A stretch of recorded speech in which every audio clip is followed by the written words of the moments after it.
using this space like at first? The trapdoor's going here.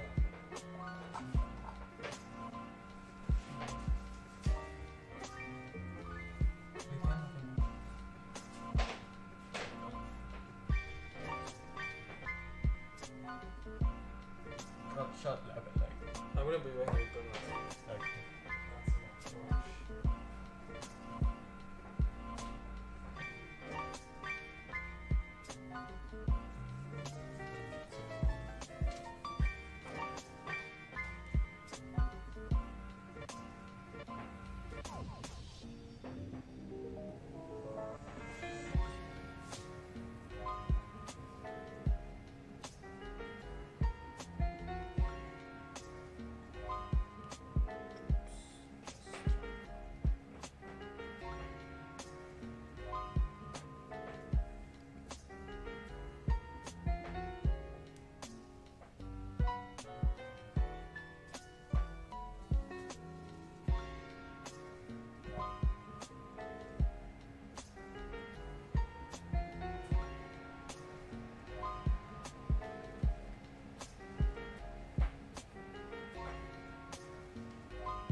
That's not wash. That's fine now. That's fine. And we can move it. Probably need some kind of.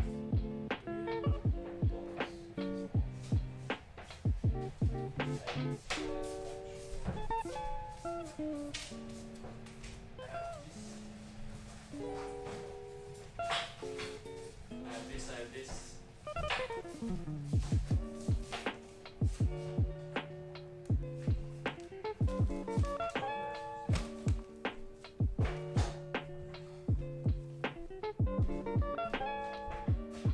That should be fine now.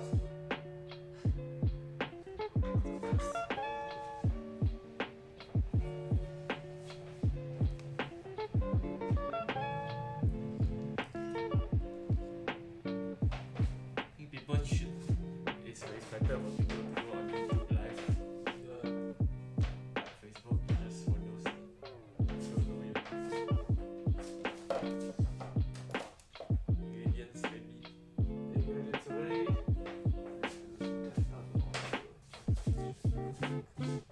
You want to do a test like in teams? This is that once in a lifetime. What do you have the teams called?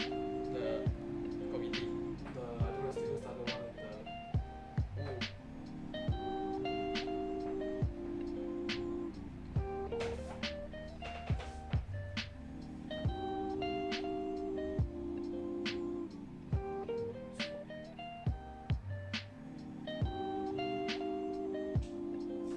Yo, got timer.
doesn't work. At least looks better. Like when the subscriber count and the just subscribe doesn't work. I tried it yesterday. You need a skill. I might need it later.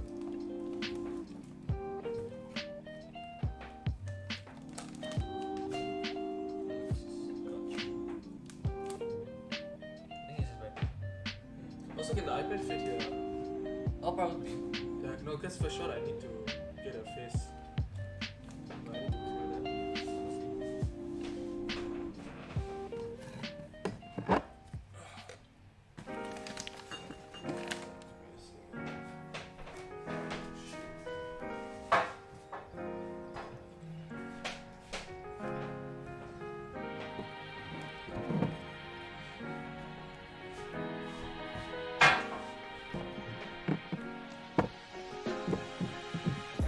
I mean, it's just for the first shot, just to get a face.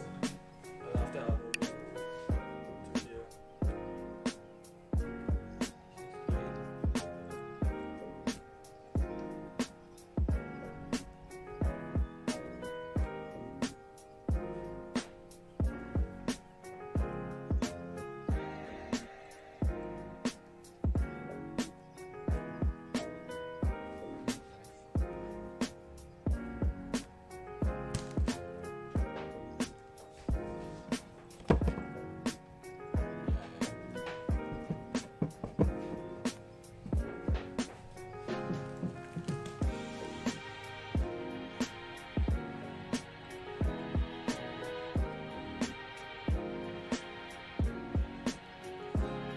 Become chef.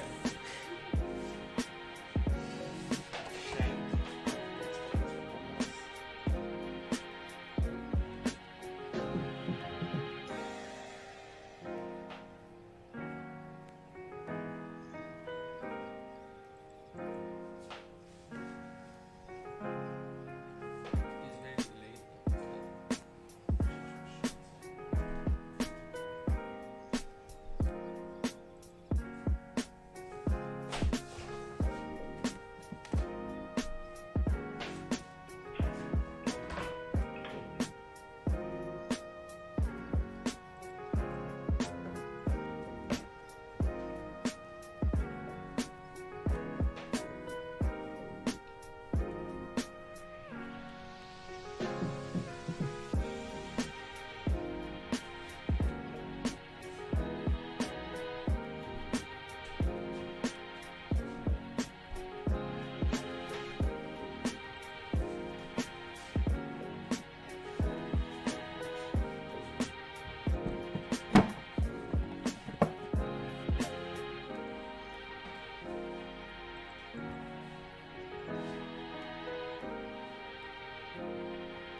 It's okay.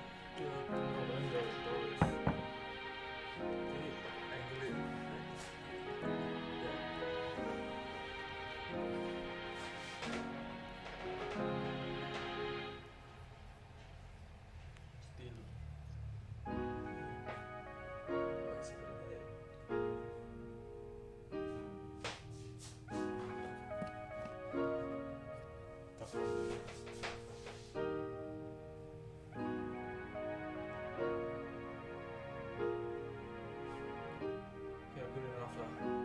I'll just stand closer.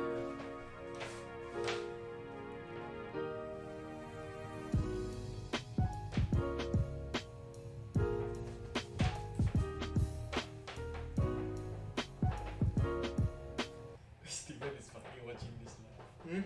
Fuck you, Steven.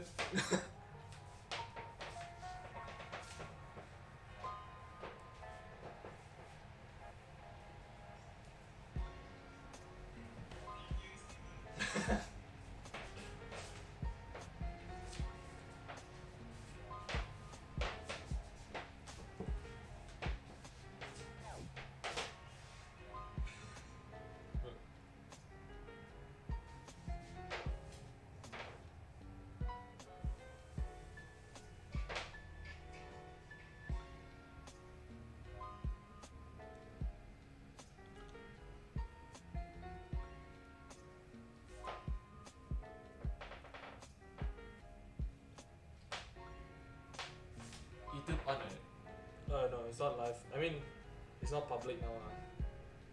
But there is some. So the angle a bit here. Tech support.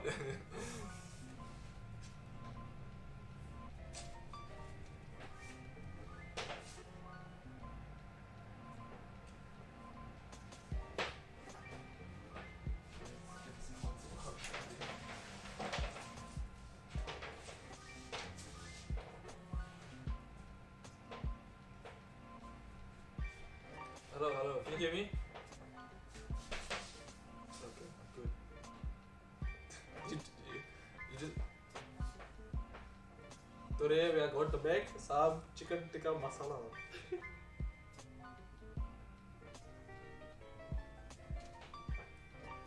Sorry.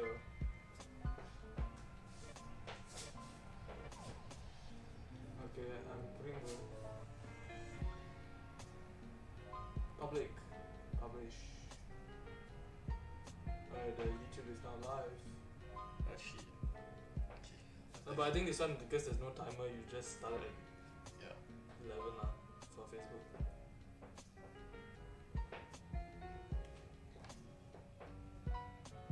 That one I don't know how to edit to.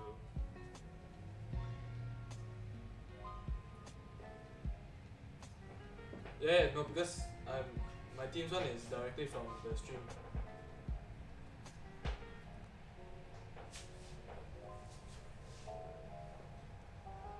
Oh fuck, only 5 more. Hello, Jawang.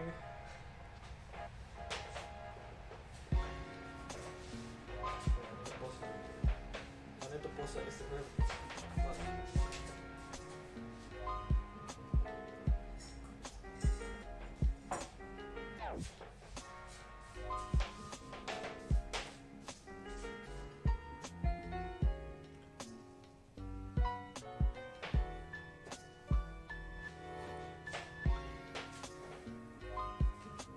Yeah, Joanne, you look beat their ass.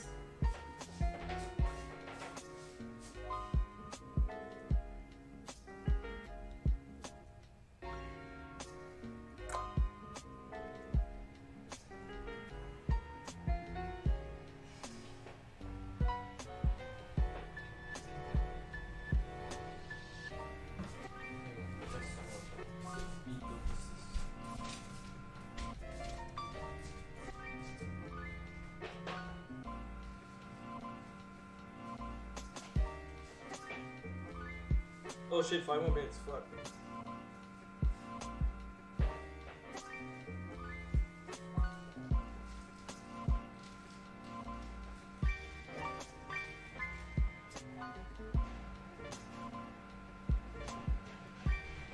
I need to post.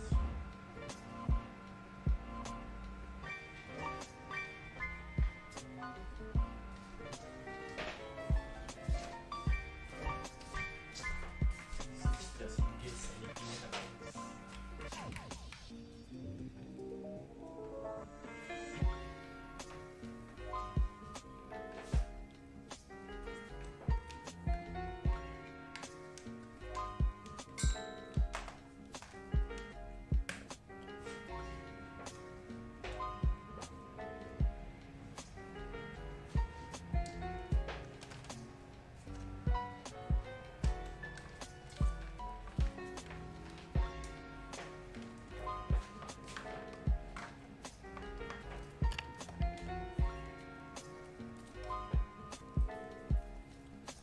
Alright, time to chef this shit, boys.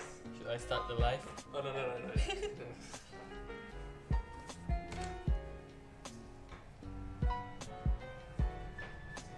I need to show everyone I'm a house husband. House husband. No consulting, only cooking. That's right, this is my portfolio. My CV interview. Confident in front of camera. I A need live to- audience. That's the Dude, I know one thing I can do. I cannot look at myself on the screen. As soon as I look at myself on the screen, it's gone. I'll be damn subconscious. So I'm just gonna not look. That's why I put this here so I can't see the screen. Oh shit. So I'm just gonna talk to the freaking camera.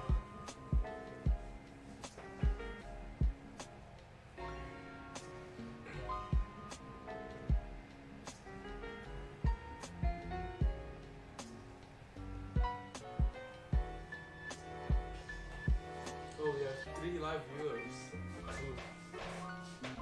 don't know. Oh, is it? YouTube one is live. Can hear the audio. Can you hear the music? Depends.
This is that once in a lifetime.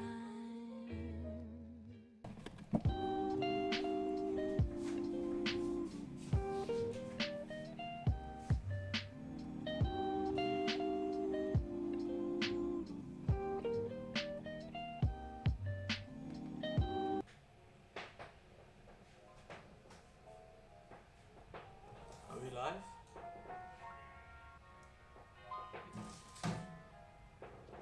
Alright, I will start.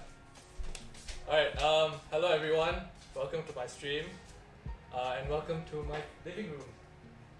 So, firstly I want to say thank you to everyone who's tuning in right now and who will tune in for the next maybe an hour or so.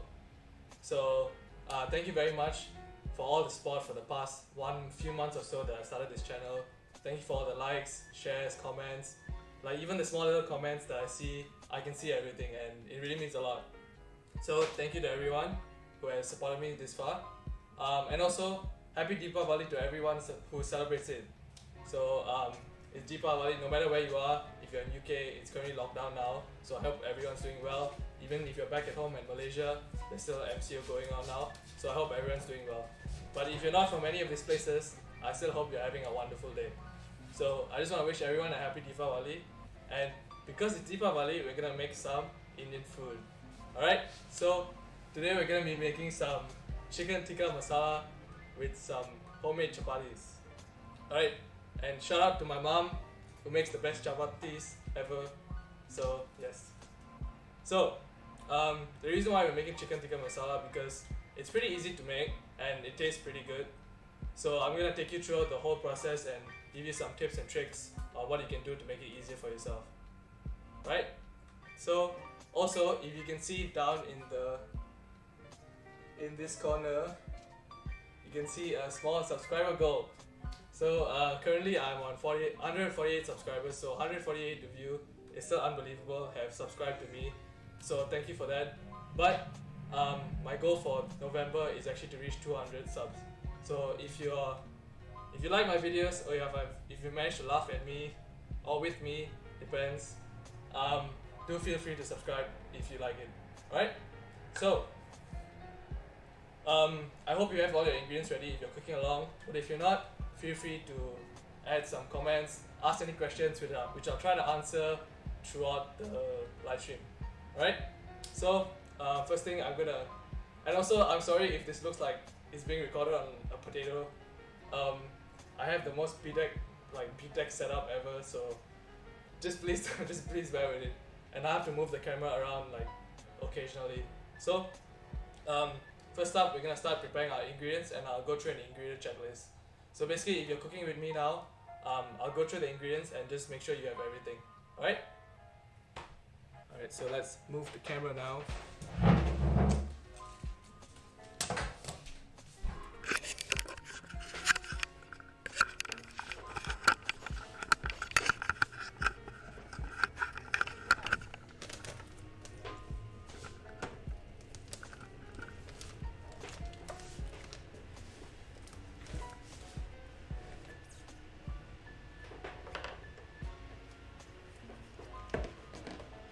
Alright, wow, look at this setup.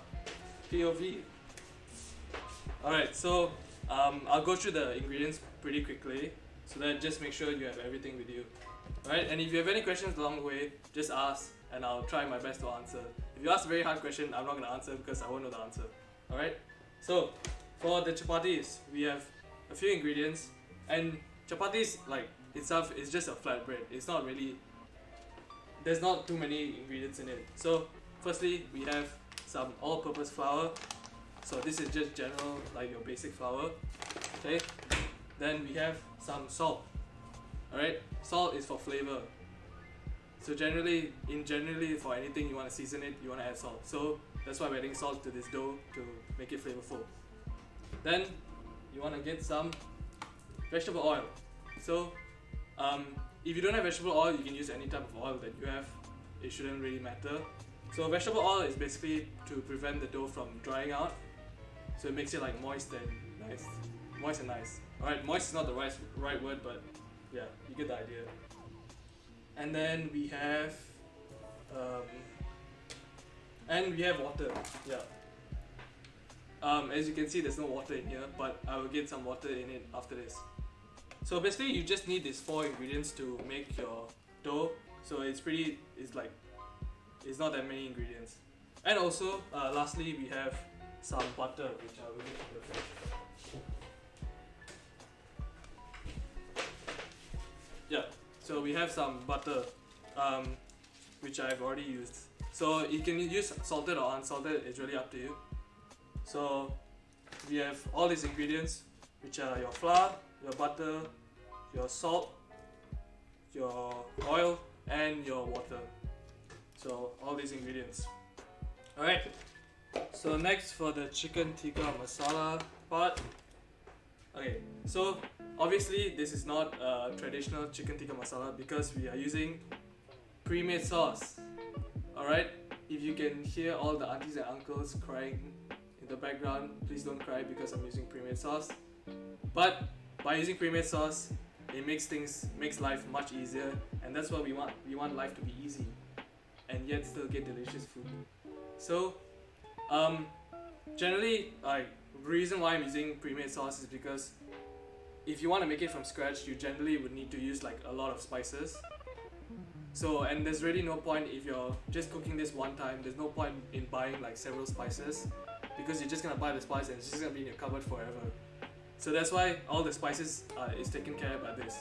So I'm using this Chapatis Tikka Masala. It's pretty good, and it's pretty like Tikka Masala sauces are generally quite common here in the UK. So I'm using this, and then to make it extra fancy and extra nice, we're gonna build flavors on top of that. So for the extra flavors, we have some garlic.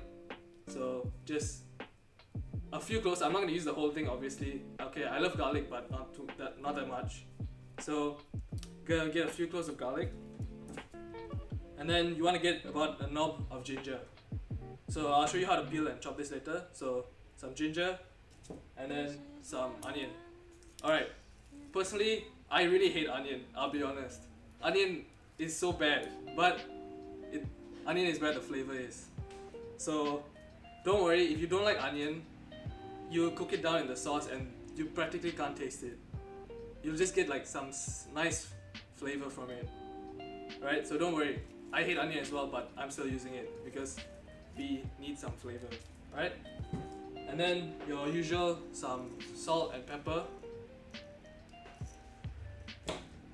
And then finally, if you bought it, you have some coriander. So basically, if you didn't know, coriander is actually called cilantro. So like in Mexican cuisine, you hear people like, oh, add some cilantro. Yeah, that's actually coriander. So the coriander, we're gonna chop up everything. Not obviously not this much, but just a few stalks. And we're gonna use half to add to the sauce and half to garnish. Alright? So get your chopping board and your knife, because we are going to start chopping. Oh wait, I forgot about the chicken. Oh my god.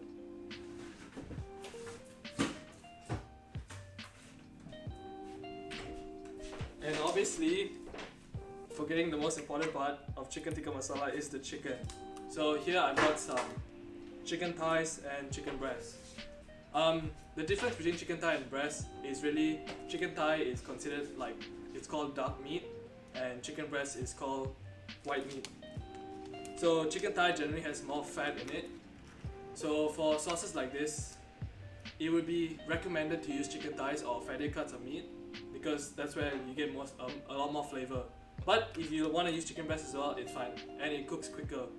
So it's really up to you. So for this demonstration, I'm gonna be using both. So I'll show you how to cut it both up.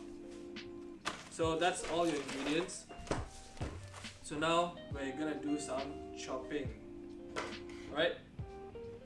So get your chopping board and your knife, and we're gonna chop up some garlic and ginger and some onion. So get your ingredients. And okay, so firstly for your garlic, so if you have a whole knob like this, how you want to break it up is basically you want to put it on the table like this, and like use your palm and angle it and just press down. Just use some strength, which I obviously lack. And if it doesn't open, just use your hands and open it. So you just want to open it and get a few cloves of garlic, just like that. So the amount of garlic you add is really up to you. If you like garlic, you can add more. If you don't really like garlic, you can add less.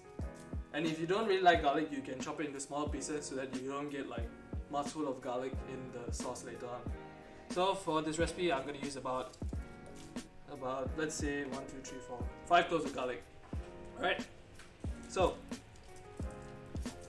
as you can see, your garlic has all the skin on it. So how we're gonna peel it is we're just gonna smash the garlic pretty much. So by smashing it with the back of your knife, you basically get all the skin off in one swift motion. So get your garlic, take your knife, and then just place it on the board and use your weight and push it down. So as you can see, just by pushing it slightly, the skin comes off super easily, and you get a nice bit of garlic.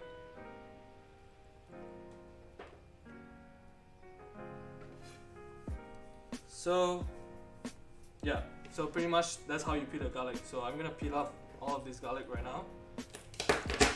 So just one by one, just press down and get everything out.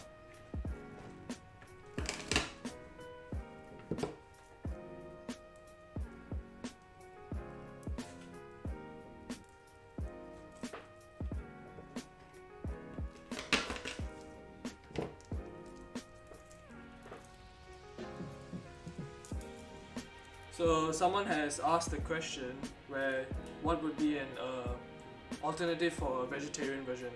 So basically chicken tikka masala is in the name, it's chicken, but if you're vegetarian or you just don't like meat or you're vegan, one option that you can do is you can basically swap out the chicken for like paneer or butternut squash or tofu. So paneer is basically like this Indian type of cheese which is quite firm. So something like firm paneer or firm tofu would work as well. And the way you cook it is generally just the same as you like normal chicken. And also, like if you have any vegetables with you right now, like for example potatoes or carrots, you can add them in as well.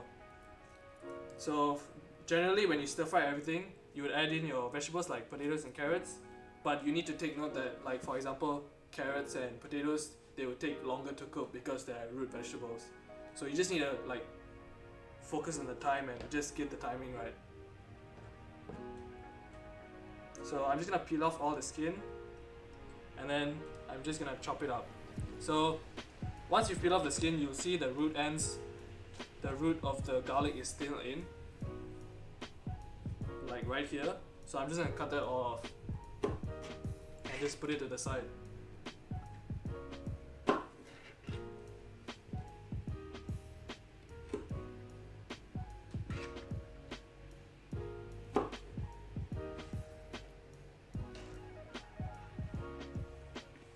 So as you can see also, like here I have like my garlic is not that new, so it's a bit old. So if you have like any brown spots like this, the garlic is still edible, but just make sure to cut off like any brown spots you see.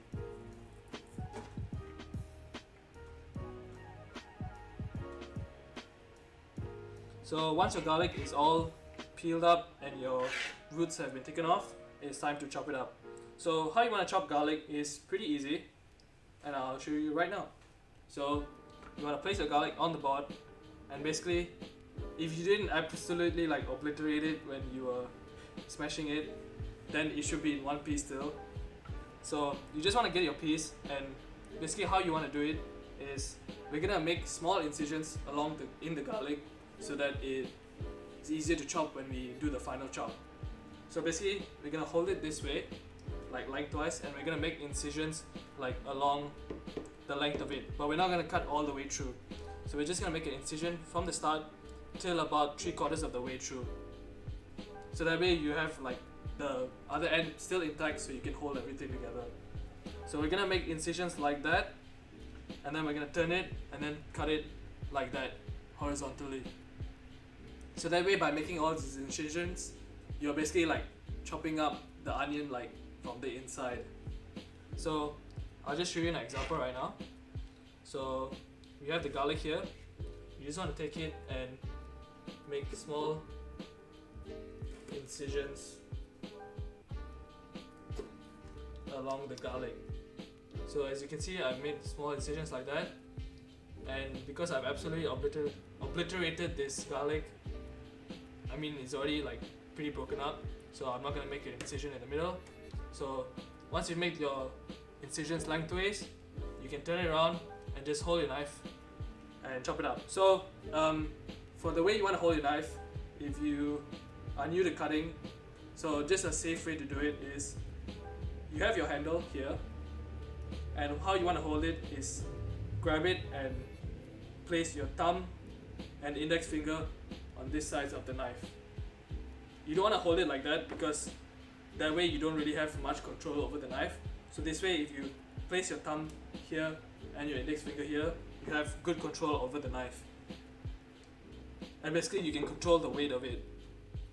So how you want to cut it is just place your garlic once you've made incisions and just rock it back and forth.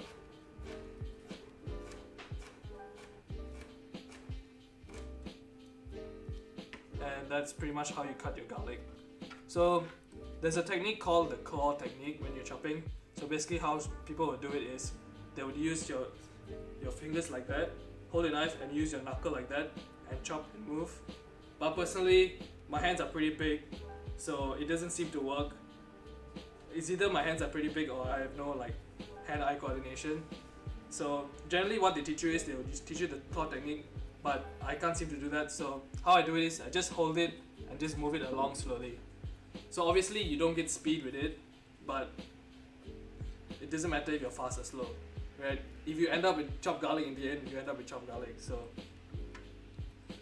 just take your time and chop up your garlic until you have some nice pieces.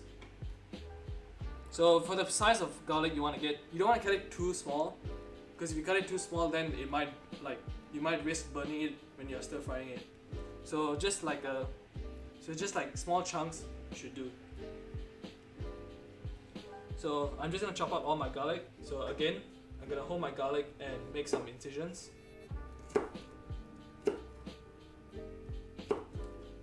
And then make an incision lengthways. Alright, then I'm just gonna chop it up.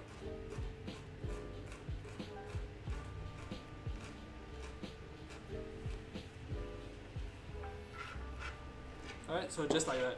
So take your time, just chop up your garlic, which I'm gonna do right now.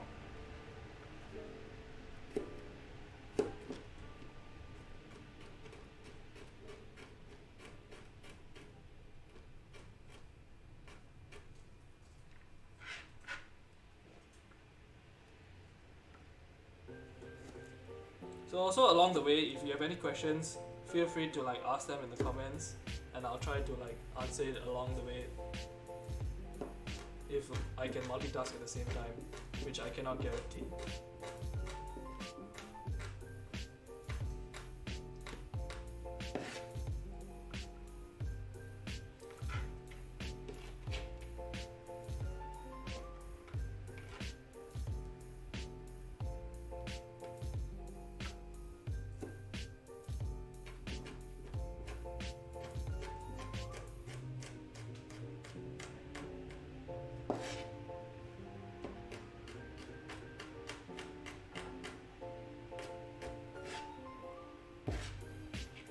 Alright, so I'm just gonna roughly chop them into small pieces and then do another final chop after this.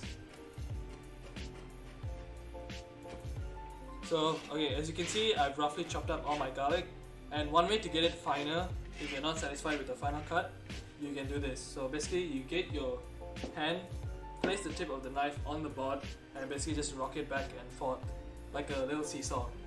But this is just with a sharp knife, so just be careful. Alright? So you just want to rock it back and forth and just go along the garlic.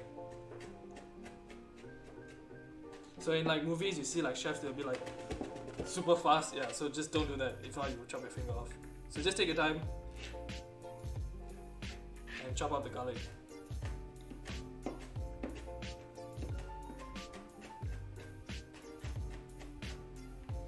So what we're doing now is basically called mincing. So you're basically just chopping up into finer pieces into a nice mince. Alright, so that's the garlic done. As you can see, that's quite a lot of garlic, but you never know. Who doesn't love a nice mouthful of garlic? Okay, so next, some ginger. So as you can see, your ginger, you want to get about a knob-sized piece of this. Oh, you can't see it. Alright, you can see it now. You want to get about a knob-sized piece of ginger, and as you can see, there's skin on top of it, which we don't want to eat. No, skin is very woody and it does not taste nice. So we're gonna remove the skin. So generally, your garlic in general, your garlic will kind of look like this. like fingers. So if you are lucky and get a perfectly nice ginger like this, you can just chop it off. But if you have something like this where it's like crevices around here and there, an easy way to do it is to grab a spoon. So we're gonna actually peel the garlic with not garlic. We're gonna peel the ginger with a spoon. So how you want to do that is, so I'll show you an example. So you just want to get your ginger and get a tablespoon. If you have a teaspoon, that would be better because you get better control. So you just want to hold your spoon and basically just scrape off the skin, and it should come off pretty easily, or just with just a tiny little bit of force.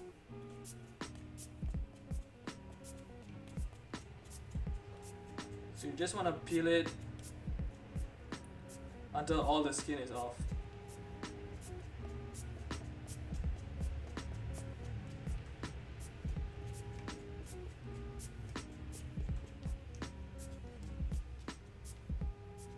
And as you can see, I'm clearly shaving all the skin into my garlic, which is not recommended.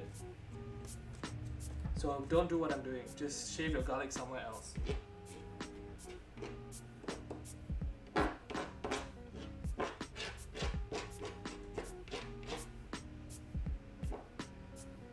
So just use a spoon and go up and down, and just be careful not to hit your finger because a spoon is still pretty sharp. Like, can you believe that? A spoon.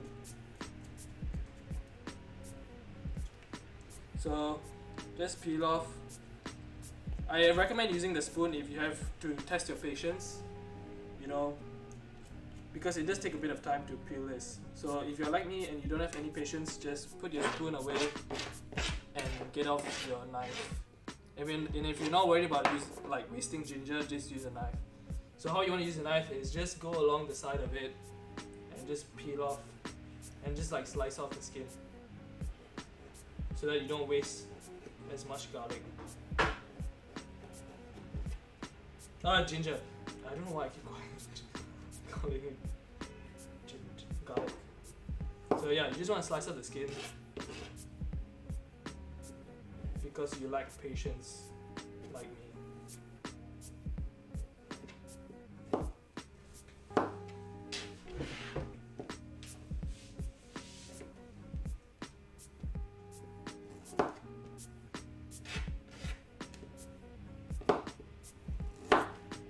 So that is your peeled ginger.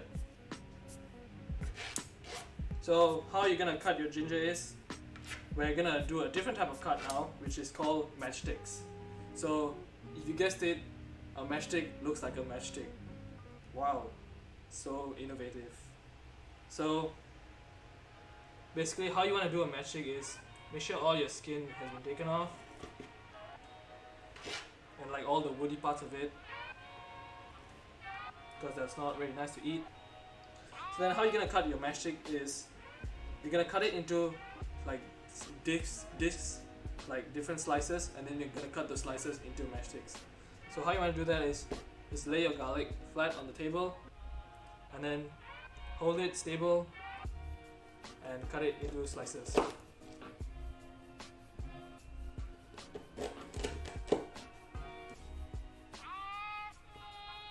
And just be careful not to chop off your own finger because that would not be good. So as you can see, I've already cut it and I have these little sliders of ginger. So how you want to cut it into matchsticks then, just take one slider and then just chop it lengthways.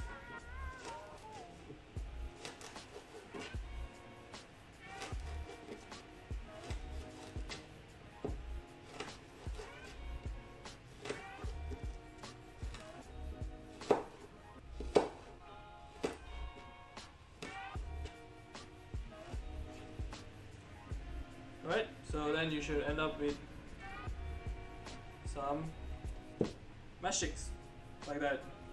And if you're not satisfied, you can cut them again into smaller pieces.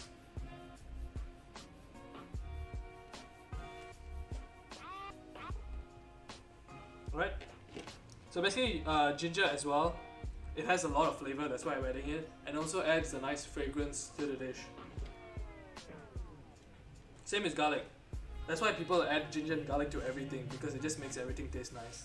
Same with sea salt and pepper. So we're just gonna chop this up.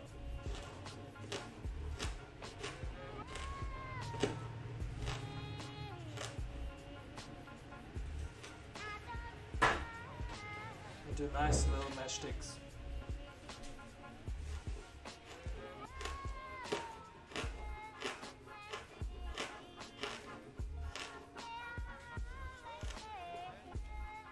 You can cut this, you can mince these well into smaller cubes. It's really up to you. But just for demonstration purposes, I will show you how to cut in a matchstick. So as you can see, my knife, I'm rocking it back and forth. I'm not like keeping the tip in one place and going up and down. I'm using a rocking motion. So knife skills in general, I'm obviously not like, I just do it from practice. I learn from practice. So that way, the more you chop, the more you learn.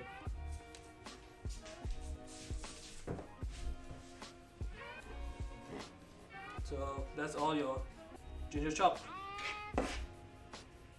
So now we're gonna get the worst vegetable in the world, which is onion, and we're gonna chop it up right now. And if you start crying, then it's fine, don't worry. We all get emotional sometimes, and it's not because of the onion, obviously. So get your onion, and then you want to cut it in half.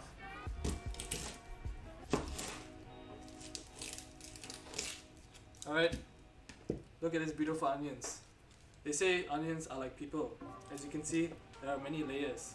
So just like an onion, people are complex too, and we have a lot of layers. Alright, just a little life lesson for you. Alright, so you want to get your onion.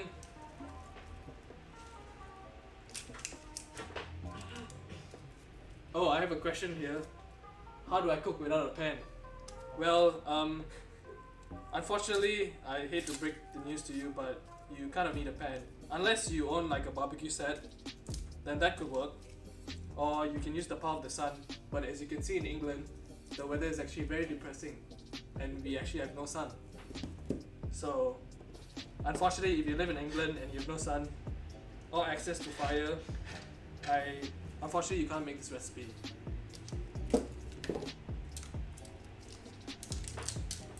And another question is, what if I chop off my own finger? Well, obviously that would be bad, because we need our fingers to do things in life. But I mean, we don't discriminate. If you chop off your finger, there are people out there with no fingers, so you should never take your fingers for granted. So you should protect them at all costs and keep all your fingers intact. That's what I'm trying to say. So once you have your onion peeled, we're gonna leave the root intact. So the reason why we leave the root intact is because basically it helps us helps us chop up the onion and keeps everything intact, so it doesn't like fall apart. Alright, so how we're gonna chop it is, oh my god. Alright, so you have your onion. So just like the garlic, we're gonna do the same thing for the onion, which is make small incisions along the garlic, small incisions along the onion, so that we can chop it into a smaller piece in the final chop. So we're gonna mince these as well. So you just want to leave the root intact, hold it down, stabilize your onion. Stabilizing is very important, because if not, your knife is going to be flying everywhere, which is not a good plan. So you're gonna get your onion and you're gonna make incisions along the length. Alright, we're gonna cut it 3/4 of the way through and not till the end. So we're gonna make incisions along this way, and then we're gonna make incisions along this way until the end of the onion, and then we're gonna chop it this way. So an example of that would be, just hold your onion and just cut down and make those incisions.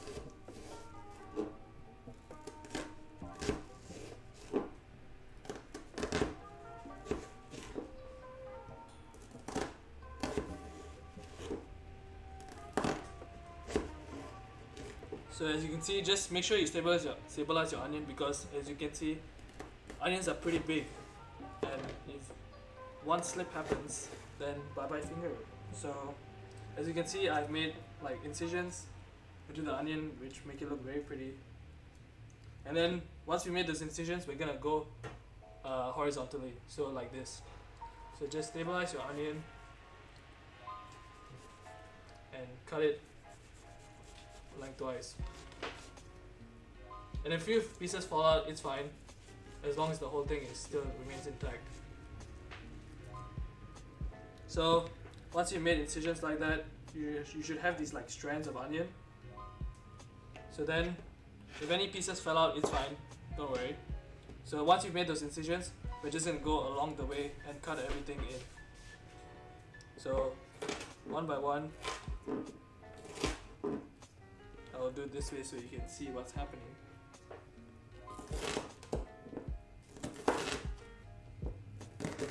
So as you can see, by making those small incisions, we can cut the onions into a nice cube shape.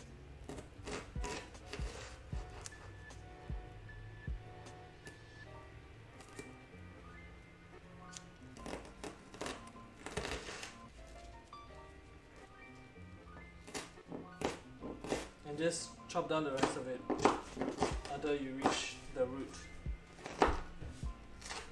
And as you can see, by doing that, you don't waste any bit of onion. You just have this root like remaining. So again, like the ginger and garlic, you can add in how much of onion you like. So this recipe, I'm just going to use about half an onion, which is quite a bit already, because these onions are pretty big. If you like red onion, you can use red onion as well, but I already hate onion itself, so adding red onion is like adding like gasoline to the fire, which will enhance the onion flavor, which I do not want. Alright.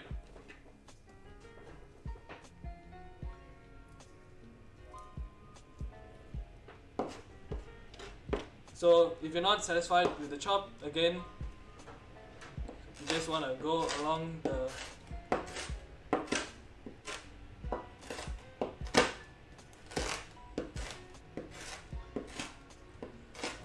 the way and do a nice chop again. So like at this point, if you really don't like mouthfuls of garlic, I really recommend like chopping it up into smaller pieces.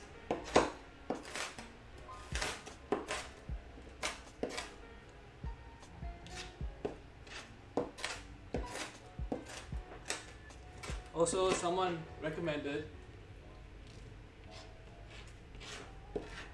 suggested that they use frozen onions, which is honestly is quite a good idea.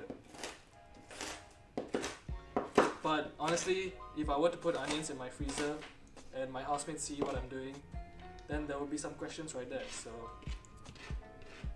some questionable behavior. So to prevent that, I would not do that. But if it works, then you should definitely do it.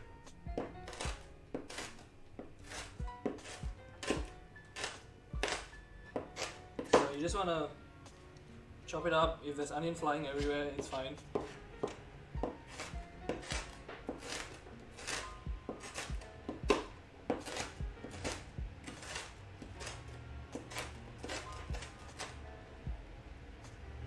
Alright, so that's pretty much your onion chopped up. And as you can see, just from half an onion, you get quite a lot of chopped onion, which is pretty good. So you don't have to waste a whole lot of onion, and you can save this other half for another time. So I'm gonna leave this to the side, and I'm gonna chop up my chicken.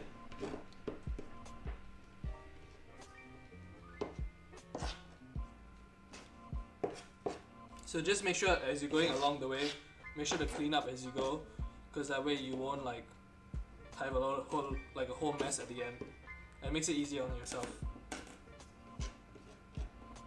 So just get your onion, like all your scraps from before, like your garlic, your ginger skin, and your onion peels, and just throw them away.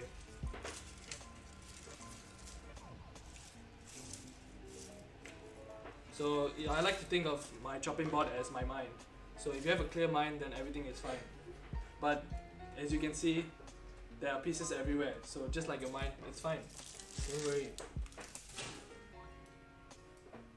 So just occasionally clear it. Make sure to keep a nice, clean, relatively clean workstation.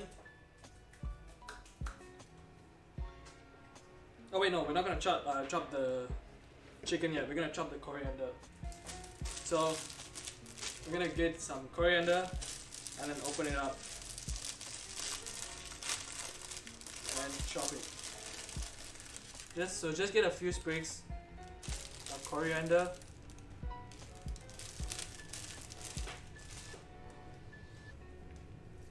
And then how you want to do it is, you just want to take your coriander and like pluck off the stems, like the smaller stems and the leaves. Because we're gonna finely chop it, we don't really want the bigger stems in it. But you can definitely use this. For example, I've seen like, there's this video I saw online of a chef. Basically, he took these coriander stems, and because a lot of people tend to throw it away, so what he did is, he showed a technique where you take the coriander stem and you actually dehydrate it. So once you dehydrate it, it becomes like very like dry and not to say like crispy, like very dry basically. And then he grinds it up like in a blender to make coriander powder, like which you can serve like use as a dusting, which is quite smart.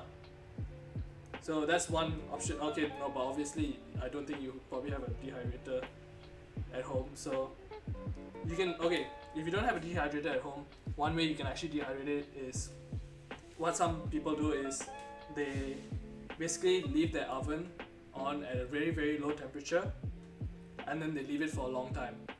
That's where you slowly draw out the moisture from whatever you're dehydrating. So you can do that. But if you don't like the stems in general, you can just throw it away. So you just want to pluck off the stems. If you have like smaller stems like this, it doesn't really matter. But you just want to relatively get the bigger stems out.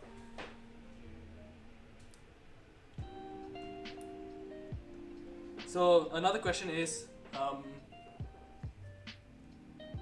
there's also onion powder. Yeah, if you don't have like ginger, or I mean if you can't get like fresh onion and you have onion powder as well, you can definitely use that. It works pretty well, but obviously like if you compare the fresh version to a powdered version, you're always better off with the fresh version.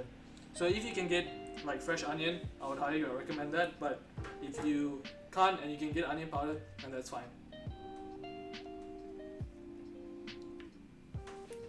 And another question is, can I blend my onion? Yes, you can. If you absolutely do not want to chop everything, you can just throw everything into a blender. That's why some people use pre-made ginger and garlic paste. So basically it's a paste that's been made with like, that's blended up with garlic and ginger. So which a lot of people use in cooking, which is very very convenient if you don't want to like spend the time like forever chopping. So if you have ginger or garlic paste, or you have a blender, you can just blend everything out, which makes life way easier. So I'm just gonna plug everything off.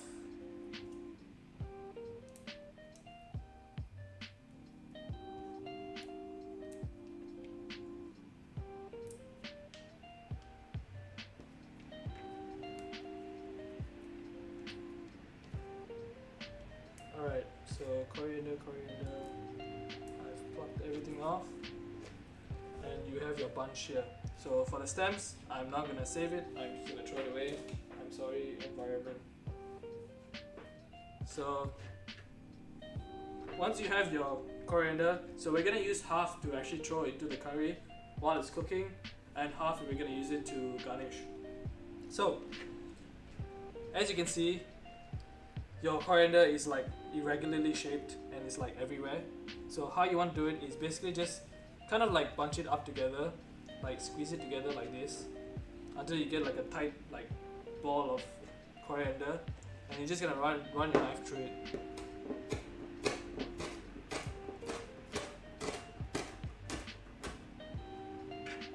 So if you're running your knife through it just a few times, just keep bunching it together and running your knife through, you should end up with some nicely chopped coriander.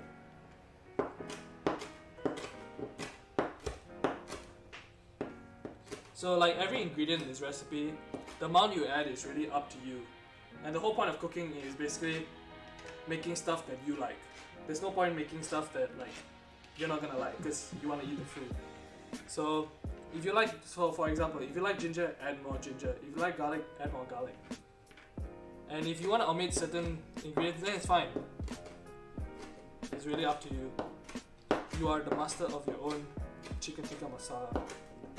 So I'm just gonna run my knife through it just a few times just to get it nice and chopped up.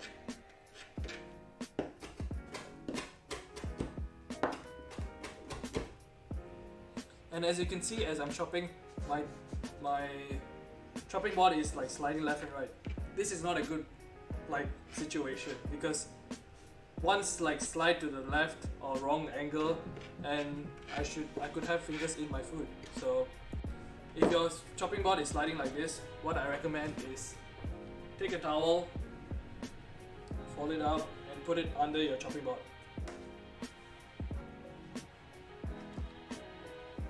So just get it laid flat and put it under your chopping board. That way your chopping board doesn't move.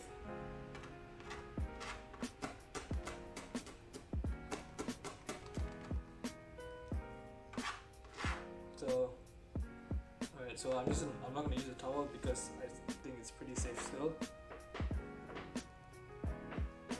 Okay, so as you can see, I've chopped up my coriander and I'm just gonna divide it into half. So half is for throwing into the curry and half is to garnish. Okay, so next we're gonna prepare the chicken, which is important because it is chicken tikka masala. Who would have guessed? So now I'm going to switch boards, and if you're wondering why I actually chop all the vegetables and then the meat and the coriander first, so basically I will explain now about the simple idea of cross-contamination. So if you heard the phrase before, cross-contamination, so basically cross-contamination is meat, like when you're cooking meats in general, the reason why you cook it is to get the like bacteria and all like foodborne bacteria off it. So when you cook meat, it just kills off the bacteria.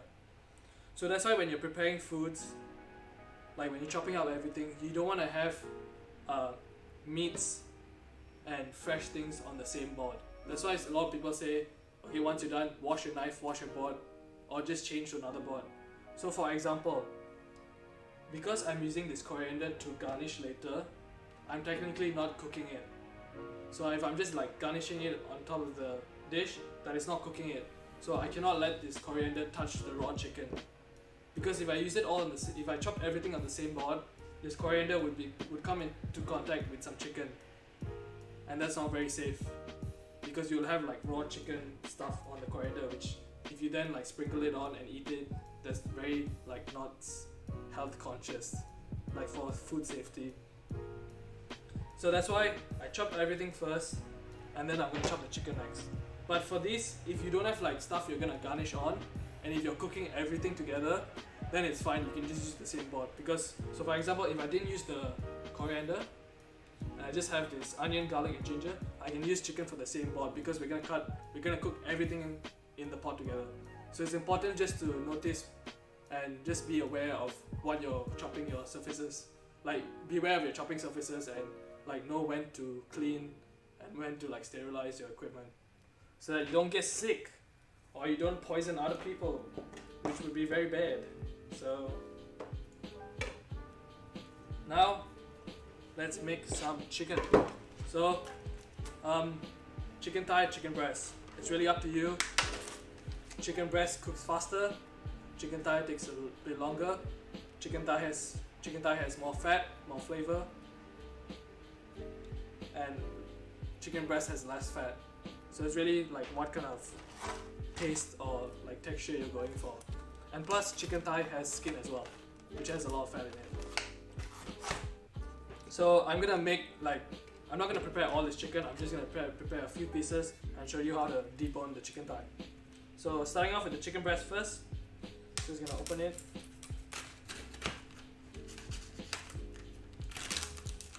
and we're gonna keep this board away because we don't want any chicken juice on our food, because that would be bad. And then we're gonna take out the chicken.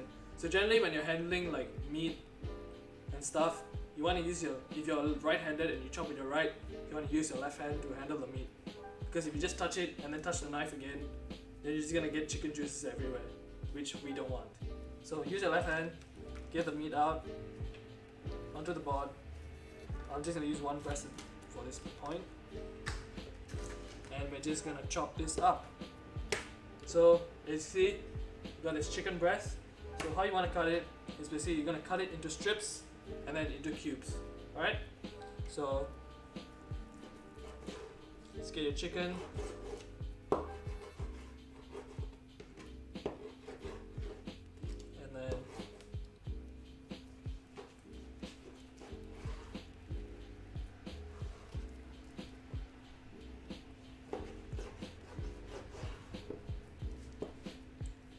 we're just gonna chop it up.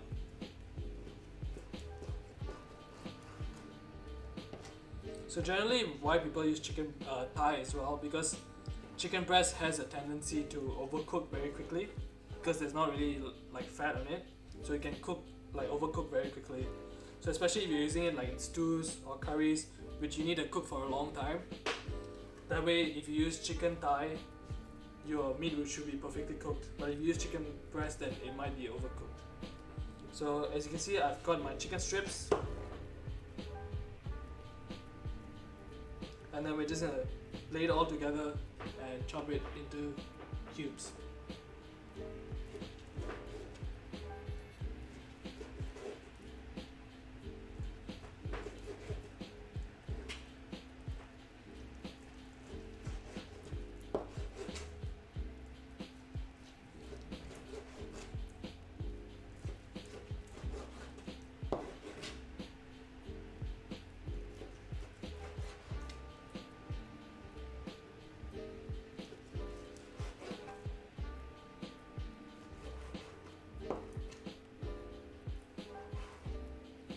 So, see, as you can see, we've already got our chicken into cubes, which is pretty fast.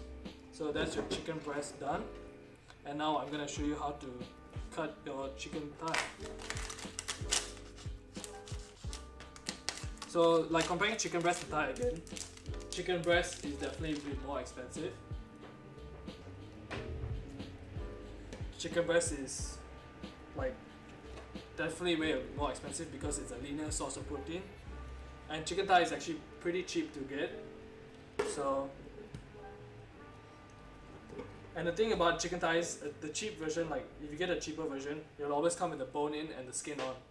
So if you're not a fan of the skin, you can just chop it off. So for this, I'm gonna leave some skin on. So like this excess skin, I'm just gonna chop it off.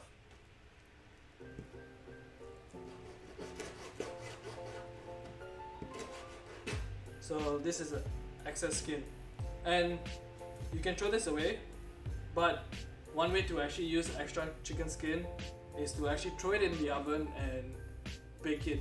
So by baking it, you actually get like crispy chicken skin, which is to die for. So you can save that. And then, so basically how you want to cut your chicken is, if you don't want to keep the bone in, so basically why people take out the bone sometimes is because when you keep the bone in, it takes longer to cook because the meat around the bone will cook slower than the meat that's outside. So that's why a lot of people sometimes they just cut off the bone. So I'm going to show you now how to take out the bone from a chicken thigh if you bought like the one with the bone in. If you bought the one without the bone in, then life is easy, life is breezy, you're good to go. So get your chicken thigh. Once you cut off your excess skin, you want to lay it flat, and then you're going to make some incisions along the bone. So the bone is about that big. The bone is about that big. It's not really big. So what we're going to do is lay flat, and you're going to make incisions along the sides of the chicken. So generally, you should do this with a sharp knife to not like prevent yourself like stabbing the chicken multiple times. So just get a sharp knife and make incisions along the chicken, right next to the bone. So you want to feel a bone and then go in and make incisions. So as you're going down, you want to curve the knife into the chicken around the bone, so that way you don't waste much meat. So like that, and you're gonna go into and basically angle it. So you're gonna make incisions, and then you're gonna do that for the other side as well.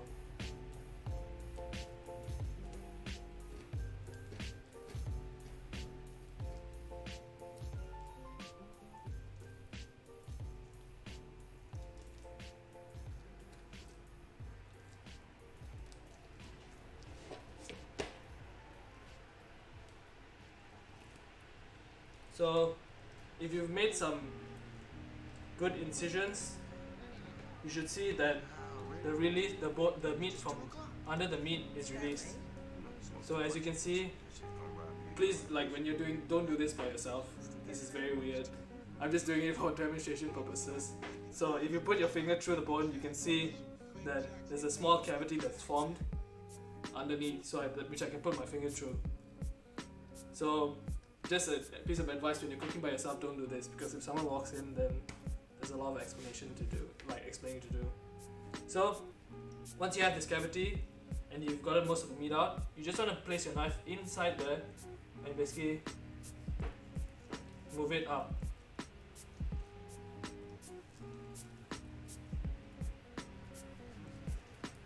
And basically cut off the bone. So like that.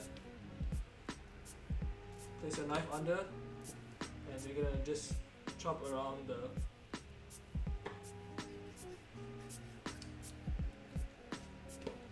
get it, and just chop it off.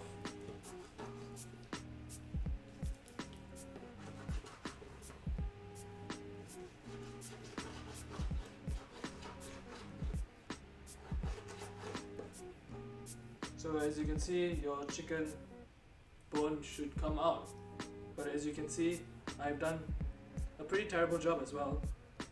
As you can see, there's some meat still left on the bone. So if there's some meat left on the bone, you just want to get your meat and just chop that off as well. And at this point as well, if you want to cut off like any cartilage as well from the chicken, then you go ahead.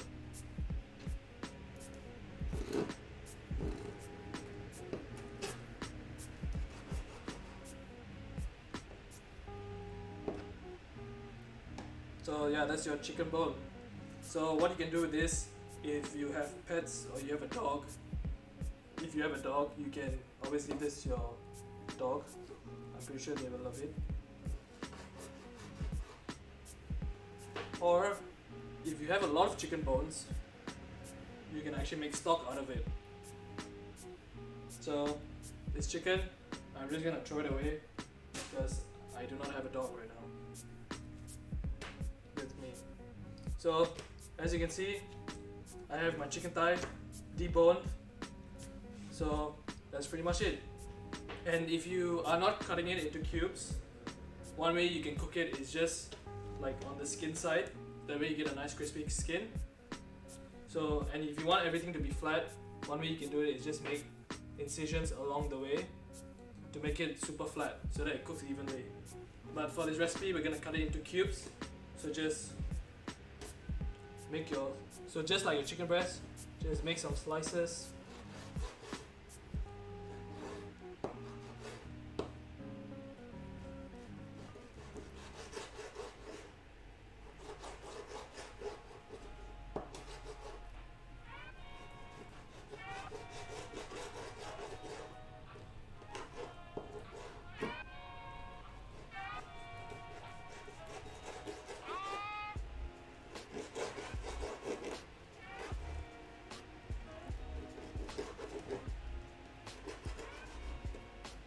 And then once you have your strips, just turn it around and then chop it up into your cubes.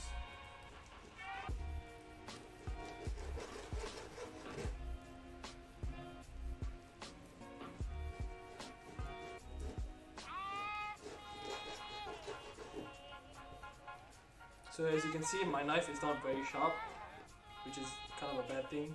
You should make sure your knife is always sharp, so that you don't like have to hack away at your meat.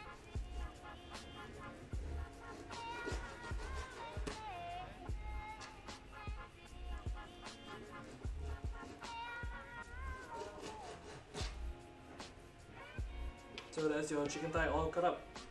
And if you don't want the skin, you can actually remove the skin before you cut it and just save it for another time. Alright, so that's your chicken thigh and your chicken breast. And as you can see between the two, your chicken thigh has visibly a lot more fat in it. But remember, fat is flavor. So, that is your chicken done. So, you have your chicken done, your onion done, your garlic, your ginger, and your coriander. Oh wait, let me move it into frame. You have your everything chopped up, your chicken, your onion, your garlic, your ginger, and your coriander. So next we're gonna make the dough for our chapatis. We're just gonna leave this out for a while we make our dough quickly, because reason why we make our dough first because we need to let it rest. So just leave this to the side and then get your ingredients for your dough. Alright? So also if you want, you can take your chickeny coriander, the one you're going to use, and move it over to this side, so that it doesn't mix with the non-chickeny side. Alright, so next you're just gonna clear this, put it to the side, and we're gonna make our dough next. Alright, and make sure to go wash your hands. Alright, wash your hands, make sure to wash it with soap, because we're gonna be using our hands to make the dough now.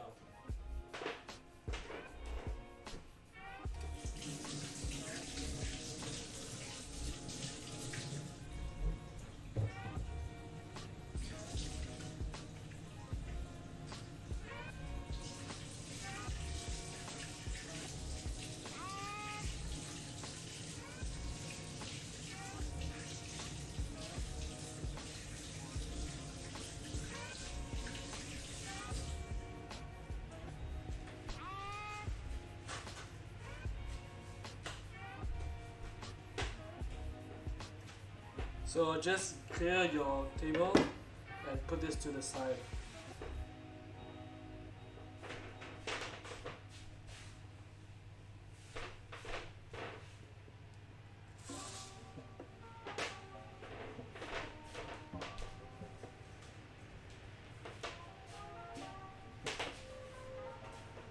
Alright, next we are going to clean our table, because we're going to use the table actually to knead our dough.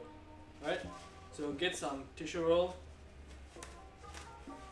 just wet it and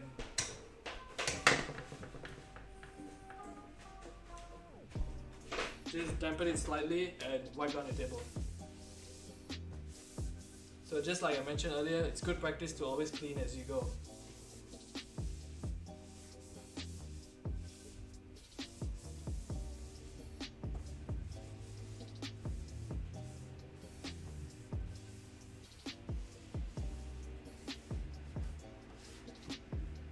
Right, so next we are going to make the dough for our chapatis. So we're gonna get some all-purpose flour, our oil, and water and salt. I will get some water right now.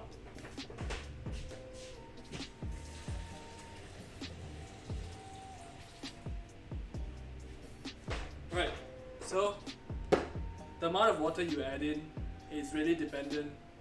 For example, it's not fixed, because for example, flour in general, like what flour I have and what flour you have is not the same. Like even though it's the same all-purpose flour, even if it's the same brand, all flour you get will be generally different if it's a different batch, because how your flour is milled, everything is way different, like all around the world. So because your flour is very different, the amount of water it can take is actually very different as well. So you're gonna do this by feel. You're not gonna add a fixed amount, because in general, like for recipes, like if you see online, recipes are just a guideline for you to roughly know what to add. But the thing is, like, even when you come up with recipes, even if you change the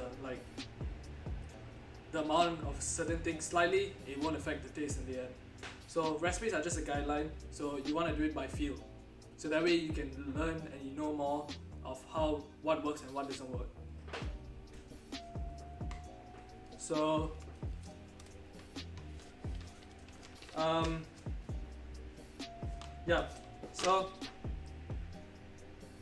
so your flour in general takes a different amount of water.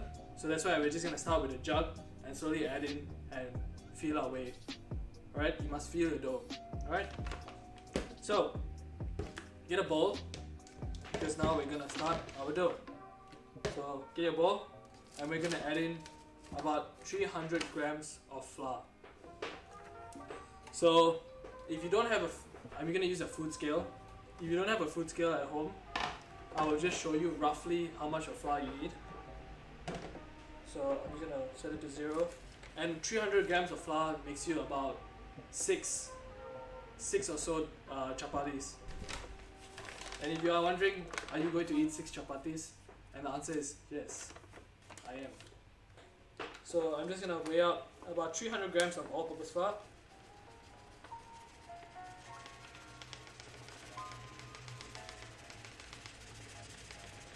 So generally, like for chapatis in general, it's not traditional to use all-purpose flour. Generally for chapatis, what they use is whole wheat flour. That's why you get the nice color and the nice taste. But obviously for demonstration purposes, the recipe works fine with all-purpose flour, but if you have access to whole wheat flour, then use that because you'll get a much better result. But you can use all-purpose flour as well. So I have about 300 grams of flour. So if you're wondering how much of flour that is, that's about that much of flour. So just about a hand's worth of flour.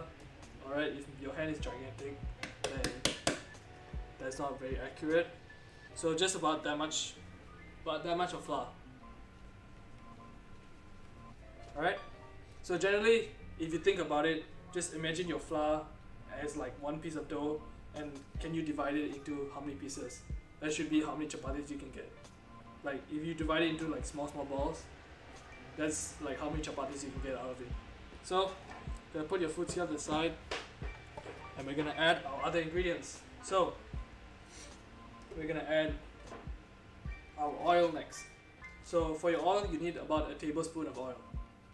So as you can see, here is about a tablespoon, and as you can see, about a tablespoon is not exactly a tablespoon. And like I mentioned earlier, recipes are just a guideline, and you don't need to follow everything. That's why you see like all aunties and uncles, you see all the like moms and aunts in the kitchen, they just like sprinkle like salt or sprinkle amount of thing, and there's no actual measurement, because they know they're like geniuses, so they know how much they want to add. So how they get to that point is by learning and tasting, and make sure like to taste the food and cater it to what you like. So a tablespoon, about a tablespoon. So we're just gonna add it in.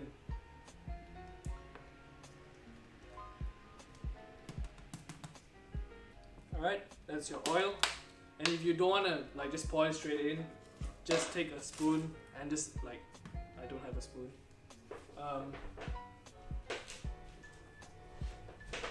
And just take a spoon and just pour it in and like dump it in. Alright? So oil, and then next about a teaspoon, about 2 teaspoons of salt. Alright? Alright? That's your salt in. So if all your salt, and now we're gonna mix it in.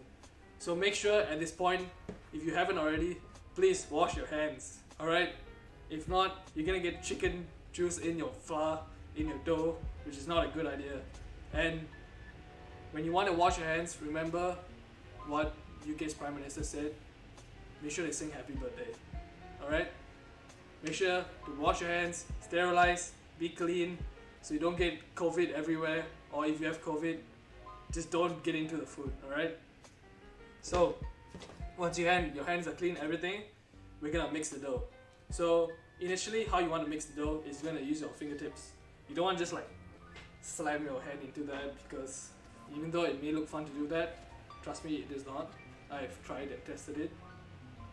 So you just want to use your fingertips and just bring everything together. So you just want to mix it around and just slowly use your fingertips and slowly combine everything.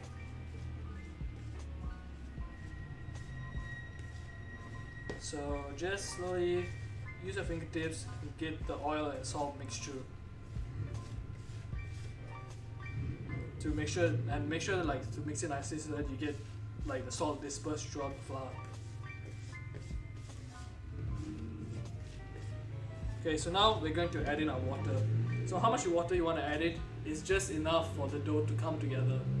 So you want to really be sparing with the amount of water you add. So I'm gonna start off with, oh, there's something in my water. Wonderful. Alright, I will change my water and I will be back.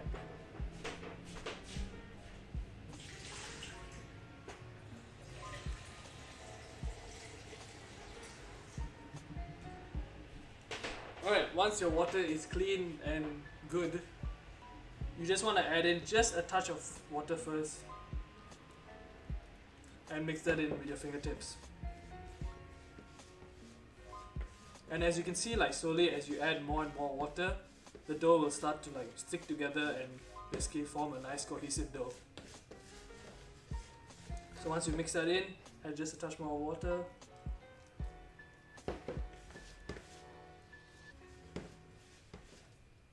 And if it sticks your finger, don't worry, just mix it around. Alright, this is how you get to know your food. And as you can see, I'm adding more water and it's slowly forming a bigger and bigger lump.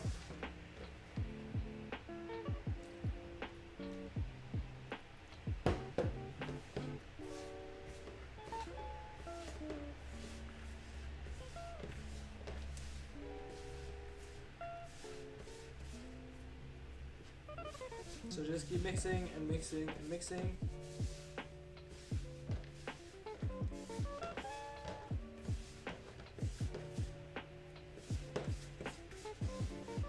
And then if you're still not coming together, just add a touch more water.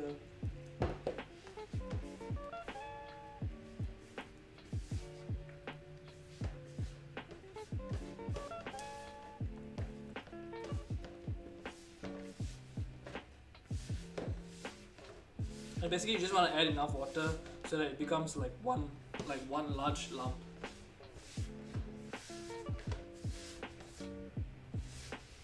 So as you can see, I still have excess of flour inside, so I'm just gonna keep mixing it in and just add a touch more of water, which should bring everything together.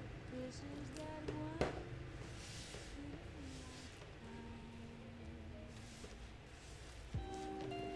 Just make sure to get all the dough from the side and just mix everything together.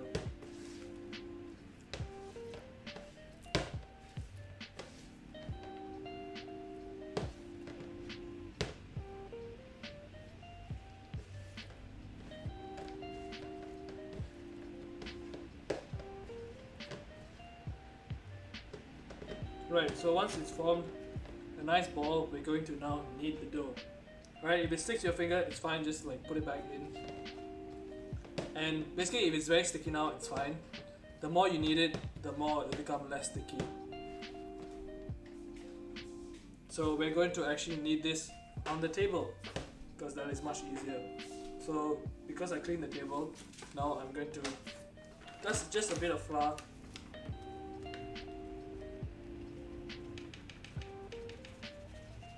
Just a touch of flour onto the table. You don't want to add too much flour, because if not, it'll just dry out the dough. So just cover it and then add your dough in. And basically you just want to roll it in so it doesn't stick.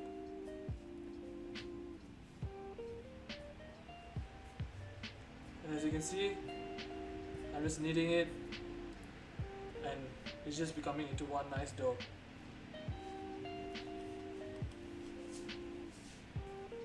So the technique to knead it is basically how you want to do it is basically you want to get your dough, get all the pieces off your finger.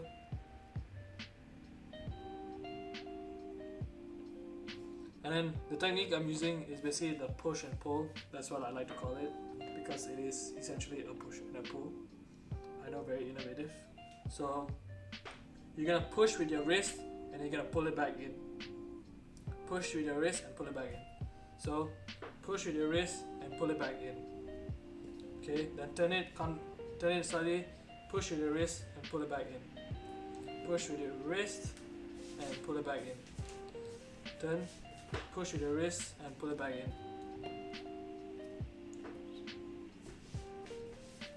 Okay, then you're just gonna do this for about 5 to 10 minutes. Alright? Push and pull. So when you think about it, bread or like dough in general is like very, very simple. Like it seems simple. It's just a few ingredients. Flour, like even the most simple doughs are just flour, water and salt. Or just even flour and water. But dough and bread is actually very complex. And the reason why is because of the kneading process. So now I'm going to explain some science of bread and dough to you. So, and basically the reason why we need stuff. So in flour, we have gluten. So this whole, like if your whole life you've like heard what gluten is, do you actually know what gluten is? Okay? Like I didn't know until I googled it. So gluten is basically like a protein in flour. It's made up of two smaller proteins which I can't remember the name of, but it's basically a protein in a flour. So the reason why we need it is because when you add like flour, when you make a dough, all your gluten chains are like all jumbled up and like basically all jumbled up and not good. So the reason why we need it is because we basically want to strengthen the dough and basically elongate those gluten chains, basically those chains of amino acids. So by strengthening it and stretching it out, you actually form a mesh of protein. So basically this mesh, when you knead it and the mesh becomes stronger and stronger, this mesh is actually what traps like carbon dioxide in the bread. So for example, in bread you would add yeast. So yeast is basically, if you didn't know, yeast is basically like a microorganism that people add to dough. And when you add it to dough, the yeast basically multiplies and releases carbon dioxide. So by kneading the dough, you're actually forming this like mesh, this network of proteins that actually trap the carbon dioxide released from yeast. So like in general, if you knead stuff, you'll notice that after kneading for a while, like if the dough is very soft initially and you knead it for a while, the dough will become very tough. So like for example, after this, when I knead it, if you press it, it should hold its shape. That means like you've developed sufficient amount of gluten in it. And also like talking about protein and flour in general, like proteins in flour in general, you have different types of flour, and what makes flours different is like, for example, if you compare between all-purpose flour, cake flour, bread flour, is basically the amount of protein in it. So for example, if you have cake flour, gluten is the protein in the bread, and when you knead it and you develop protein in, like you develop gluten in the whatever dough, it makes it tougher and more structure like incentive. It makes it more like structurally sound and like tougher. So if you compare like cake flour, cake is something you need, is something that you wouldn't want to be tough, right? You want it to be nice and moist and soft. So that's why cake flour in general has less protein compared to bread flour. So generally for cakes and all, you would use cake flour. For bread flour, you would obviously use bread flour because there's a higher protein content in the bread, in the flour itself, sorry. So that's why you have all these different types of flour that people use for different reasons. So example for like pizza itself also, people sometimes like to use a mix of flours to get the best of both worlds. So for example, if you want a nice fluffy like dough but you want a crispy like edge, you would mix some flours together to get the right proportion. And this is what like pizzerias and like chefs like study to like make sure they get the right combination. And like I mentioned earlier, like not really following the recipes, but bread is one thing and like dough is something that you should like do it by feel, because then is when you get the right texture and like proper outcome. So as you can see now, I've been kneading it for quite a few minutes and it's formed into a nice ball of dough. So like because I use all-purpose flour, you can see the dough is actually pretty white. But if I use something like whole wheat flour, which is the traditional flour, it would be like a nice brown color.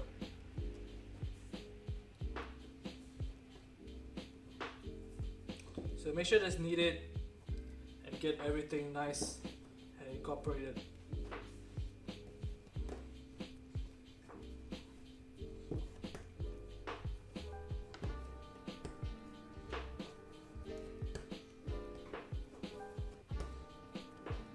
Alright, so I've been kneading for about 5 or so minutes, 5 or more. So as you can see, I've got a nice smooth and supple dough right here.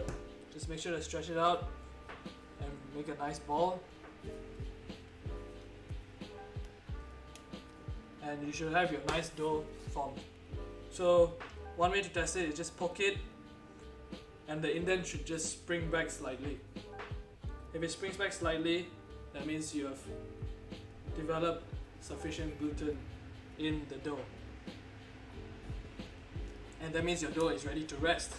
So now, because the dough is quite tough, you want to leave it to relax and basically let the gluten relax until it forms a nice soft dough. Alright, so next you want to get your bowl back, and if you don't have cling wrap, you can basically you want to cover it, leave it in your bowl and cover it with cling wrap. But if you don't have cling wrap, another way you can do it is you can put oil in the bowl, mix it around and coat the dough in oil. Or if you don't have any of those and you have a clean surface, just get your bowl and cover it. Basically, we just want to prevent any air from getting into the dough, which dries it out. Right? So just cover it and leave it to rest.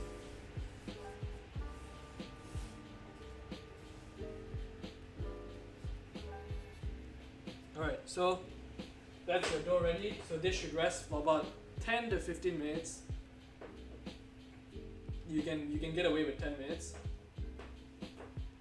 And we're now gonna, our dough is done, and now we're gonna move over to the stove and basically start our curry. So first, let me clean up everything, like prepare the stove and get the stuff ready. Alright?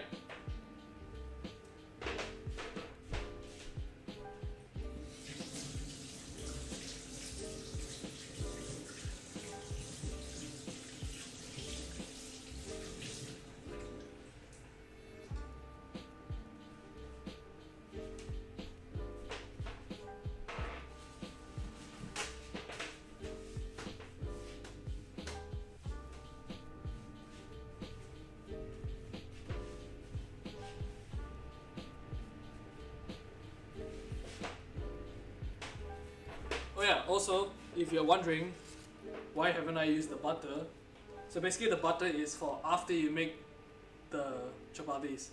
So after you cook them, you're gonna slather them in butter to keep them nice and soft. So just keep your butter at the side for now. Alright, so now I'm going to move you over to the stove.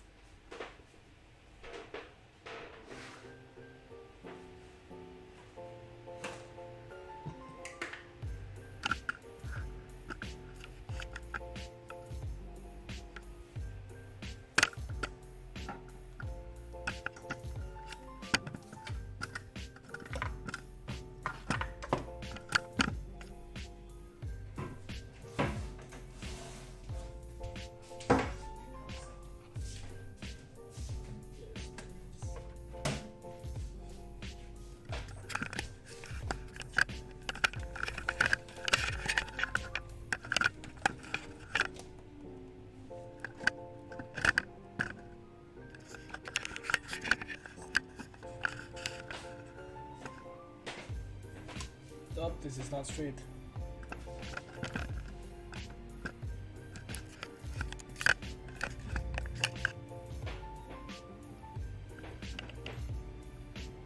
Alright, so welcome to my station.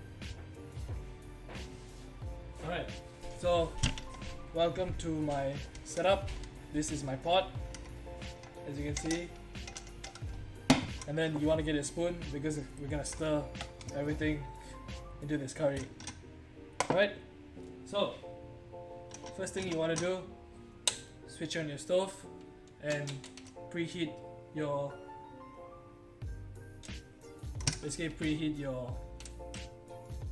saucepan or pot. Alright, then at this point, once you leave it to preheat, you want to get stuff ready, which will go into the curry.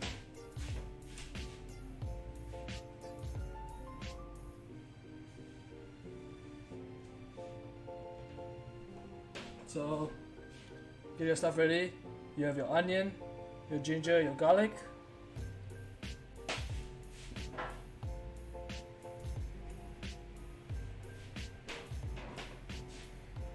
Your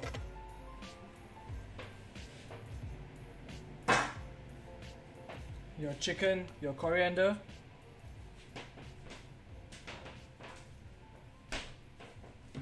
your cooking sauce,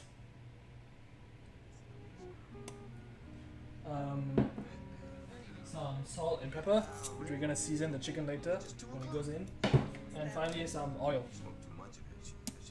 Alright. So you just want to let it heat up and come to temperature.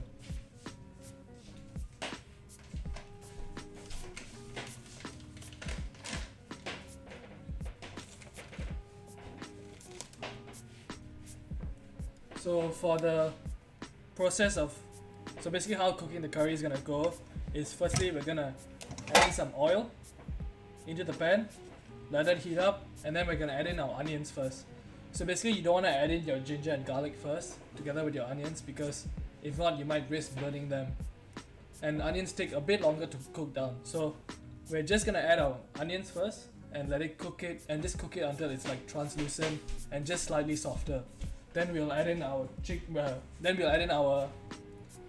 ginger, our garlic, stir fry that for a few minutes. Then we'll add in our chicken, then we'll season everything, and then we'll add in our sauce. Once the chicken is about 3/4 of the way done, then we'll add in our sauce and mix it in, and then just let everything come together. Then add your coriander, cook it in, and then it's pretty much done. Then we'll leave the curry to the side and then make our doughs, and then you're done. So once your pan is preheated, you just want to add a touch of oil and just swirl it around to get it nice and coated.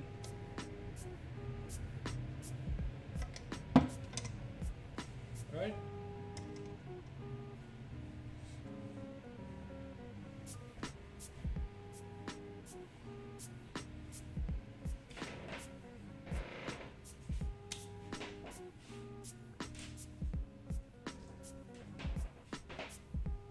So you just want to make sure your oil is hot enough but not too hot.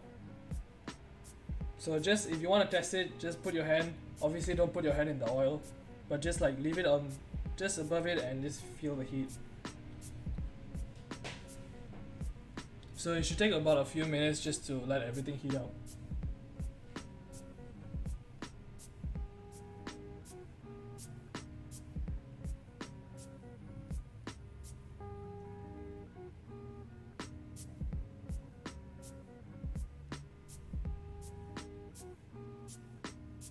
So someone also asked a question if you can use chicken drumstick as well for the chicken instead of, yeah, you can definitely use chicken drumstick as well, but I would recommend cutting it off the bone as well, because if you leave the bone on, it will generally take much longer to cook and you risk not having cooked chicken in the end. But if you're gonna leave your curry to simmer for quite a while, then that's fine. But as we're making we're using the pre-made sauce, you don't really need to leave it to simmer for quite a while. So yeah, if you're using chicken drumstick, I'll recommend just cutting it off the bone and using the meat. And another question is, what should my dough feel like? Alright, so I mentioned earlier, your dough should be slightly, it shouldn't be super soft, but sturdy. It should be sturdy. So as in when you poke it, it should leave a small indent, and that means it should be fine. Alright? So once your oil is preheated, we're gonna add in our onion. So if you're still not sure if your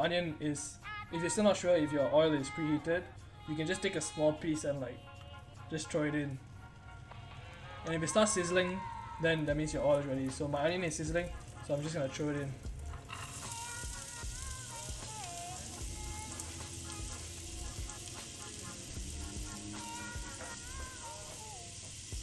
So just stir it around and basically cook down your onion for a few minutes until everything is translucent,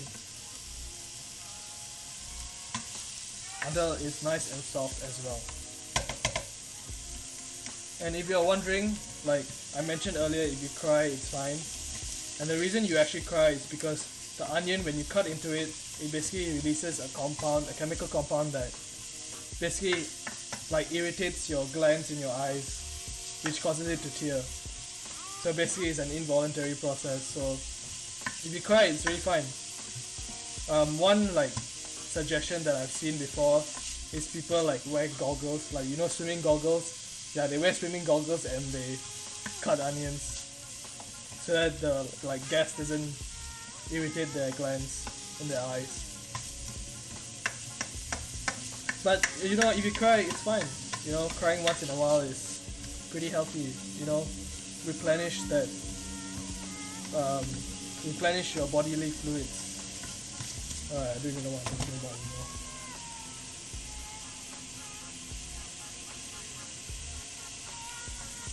So you just want to stir fry it for a while until everything is nice and soft.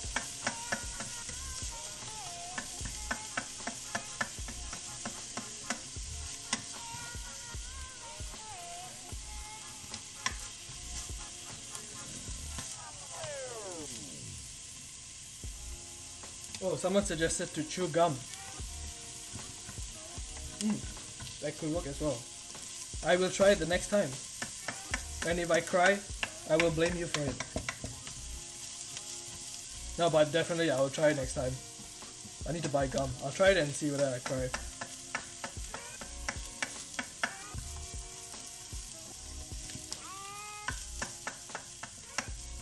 So just stir fry it in. And then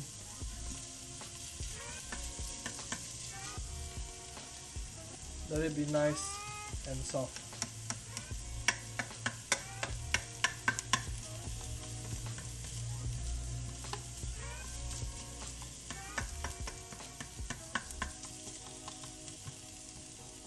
Alright, so nope, onion just flew out of my pan. So after about a few minutes, the onions are nice and soft. Now we're gonna add in the rest of your stuff.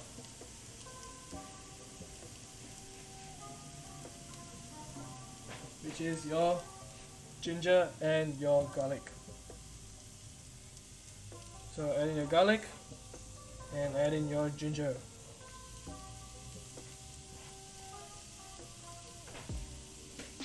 So you just want to stir fry this for a while to get the fragrance of the garlic and ginger out. And for your heat, you don't want to put it too high, just about a medium heat so that it stir fries and doesn't burn.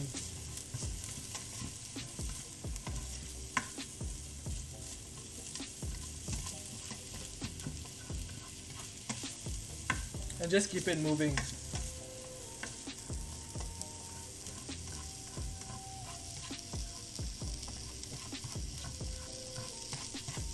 And one question I saw earlier is, can I use a wok instead of a saucepan? Generally, I wouldn't recommend it because woks are generally used for high heat and fast. Because woks can basically conduct a lot of heat. That's why you see like people using woks, they use some big flames because you want it quick and fast. But for this, we don't want it quick and fast because we want to simmer the curry slightly to get all the flavors nice together. So generally, I would recommend like a pot like this.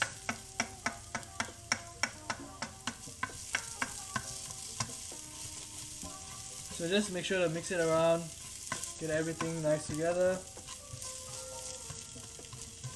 So once you cook that down for a while, we're going to add in our chicken.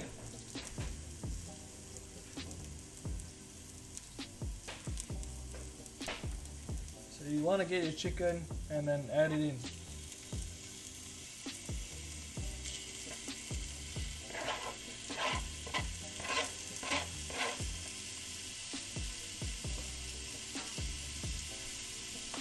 And then just spread it out. And now we're going to season everything. So you just want to season with some salt and pepper. So about a pinch or so. Okay, that's way more than a pinch, but a few pinches of salt and then some pepper.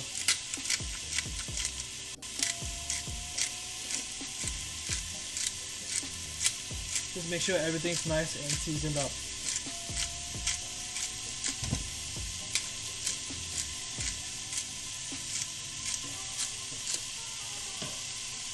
Alright, and then just mix everything through.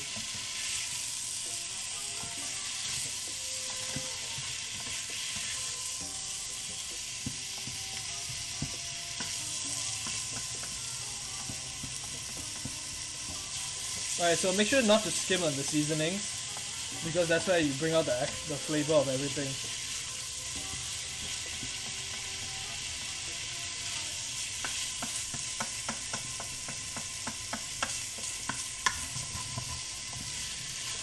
Alright, so just mix it around so make sure nothing sticks to the bottom. And if it sticks, it doesn't mind, we'll scrape it off after this when we add in the sauce.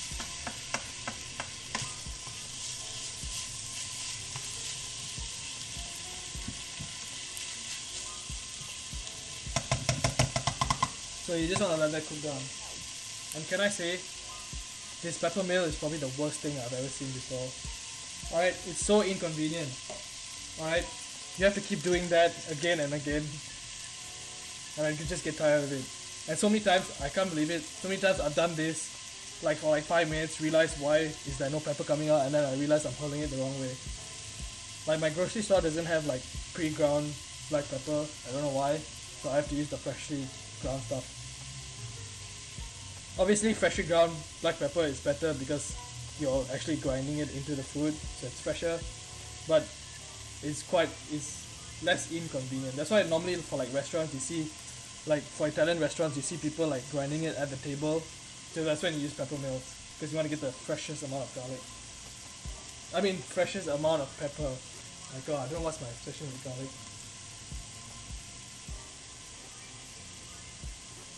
So someone asked how spicy is the tikka.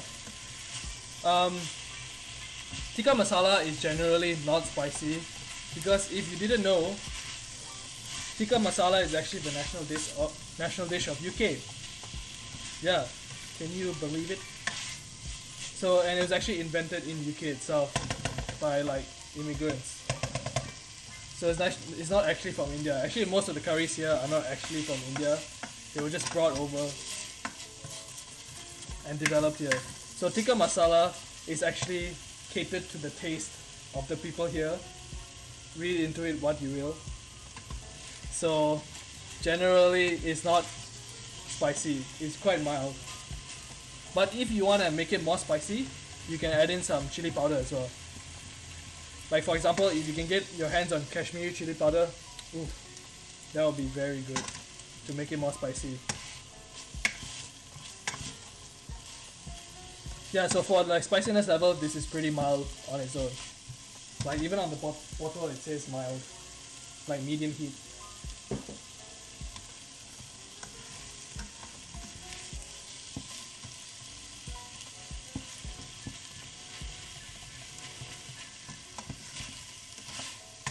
Alright, so as you can see, our chicken is almost fully cooked.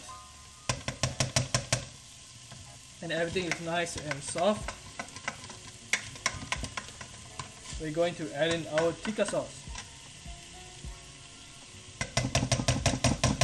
So if you're making this from scratch, tikka masala is generally, if you're making this from scratch, you would actually marinate the chicken beforehand. So you marinate it in some yogurt and spices. You like marinate for overnight, and then you'll actually like grill it or like bake it in the oven or really like high heat so it gets all the nice charred flavor. So you would season your chicken with some yogurt and spices, and also add in like spices with your onions and garlic. So for example, garam masala, chili powder, coriander powder, so all those spices. So once our chicken is cooked, we are going to get our whole jar of tikka masala sauce and pour it into the pot. Alright, so just pour everything in.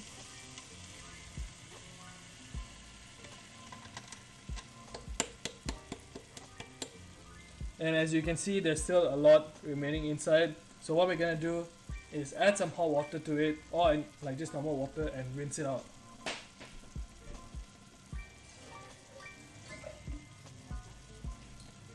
So just add some water, close it back up, and just shake it to get all the nice sauce out of it. So and then you just want to pour that into the saucepan. So as you can see, there's no waste. And then you just want to mix everything in together.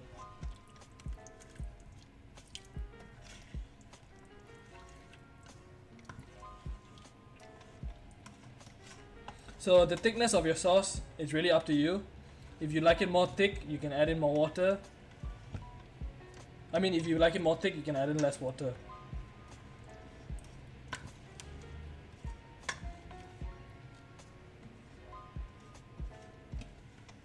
And you just want to cook that down just for about 5 minutes until you're sure the chicken is cooked.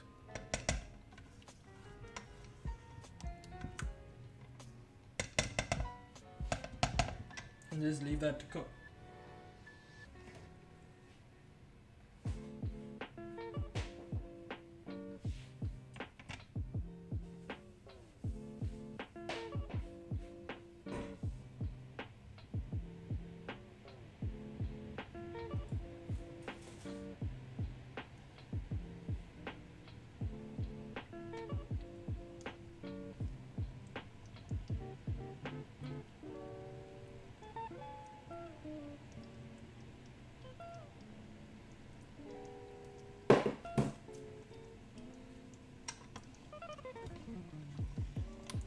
So just let it simmer, cook down for a while. So generally, if you're making this from scratch, you would like simmer it for about 20 minutes, because then really, when you simmer it for quite a while, that's when you really bring out like the flavors in the spices and the curry.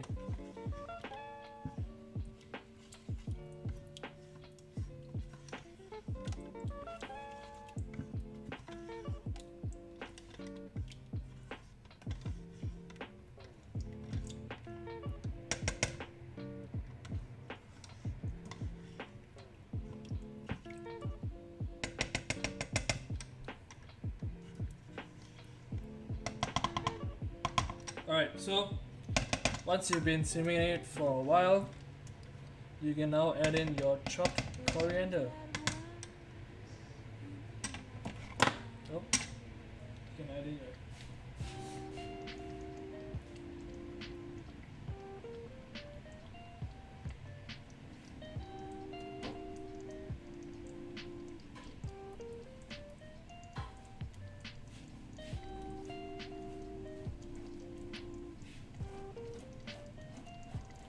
So you just want to get your coriander and you just want to sprinkle it over your curry.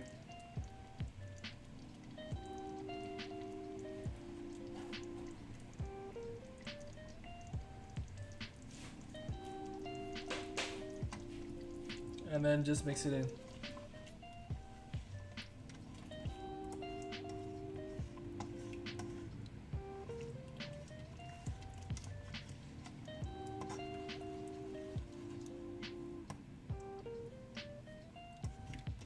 So at this point, you just want to check and make sure your chicken is cooked and taste for seasoning. Alright, make sure to always taste your food, because if it doesn't taste nice, like when you're cooking it, it's not going to taste nice at the end. Like magic won't happen. So get a spoon. Get a spoon. Get some of the curry out and taste it.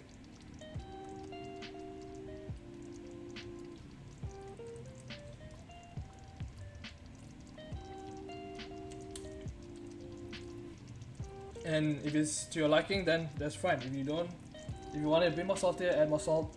If not, it's fine. And then make sure. And then also, you want to check whether your chicken is cooked. So just get the biggest piece of chicken you can find.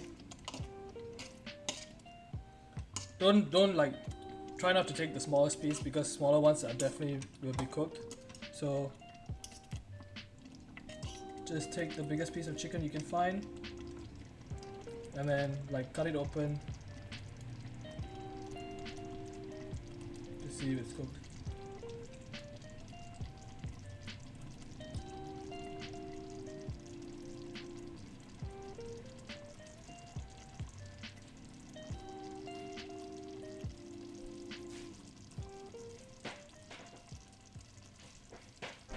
So my chicken is still slightly under, so I'm just gonna turn down the heat and let it simmer for a while.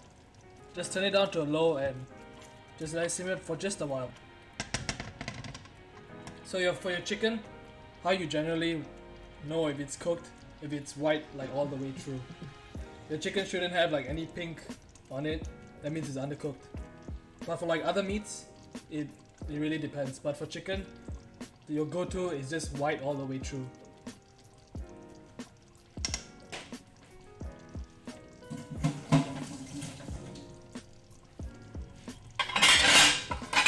So if you have a lid as well, you can cover it. So that's what I'm gonna do. So just mix it around, turn it down to low, and then just put a lid on it.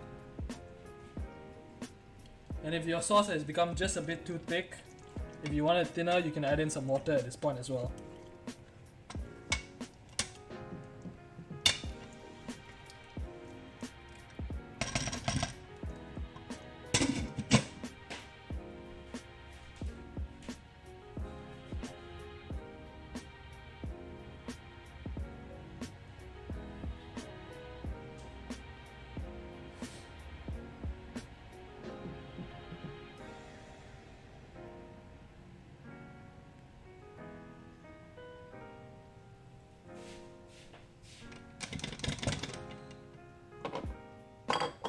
So my chicken should be done already.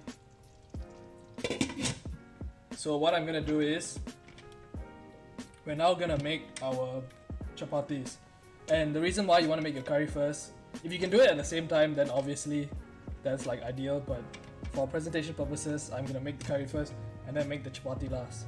But for your chapatis in general, you want to make them to the end so that you get the best like texture of it, so it doesn't like get dried out.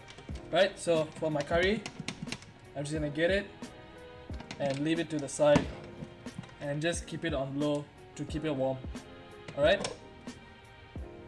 And you don't actually have to leave it on warm. You can just switch off the heat and just leave it to the side and let it cool down. Alright? So by the time you finish your chapatis and finish cooking them, your curry should be just the right temperature, everything should be cooked, and you can enjoy everything nice and hot at the same time. Alright, so now I'm going to move you back to my station, my other table. So I'm gonna roll out some chapatis. Alright, so let me figure out how to do this. Give me a second.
Alright, so we are back. Oh wait, I need to change this other angle as well.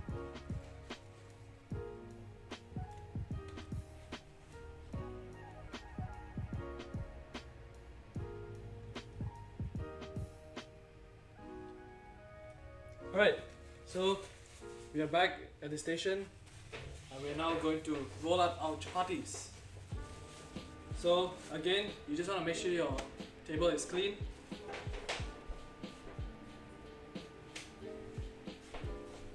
Just wipe it down, make sure everything is nice and clean.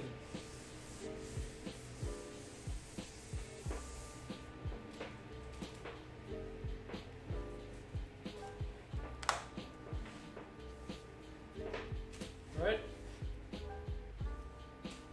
so now we are going to roll out some chapatis. So if you've left your dough to rest, and as you can see, I clearly forgot to oil the table, and that's why my dough has stuck to it. But it's fine, we're just gonna scrape it off. So make sure if you're leaving it, make sure to oil the bottom so it doesn't stick. So after you left it to rest, before this, the dough was pretty hard and like sturdy, but now after you leave it to rest, you should feel that the dough is actually really soft. It should be really soft and nice and supple and like one nice cohesive dough. So the reason why it's like this is basically you've allowed the dough to relax and the gluten like strands to like basically relax, chill out a bit, and now it's nice and relaxed and soft and ready to make. So for your dough, we're gonna make out nice discs, and we're then gonna roll it out and basically fry it in a pan. Alright, so for your dough, you want to get it and make sure to flour your surface.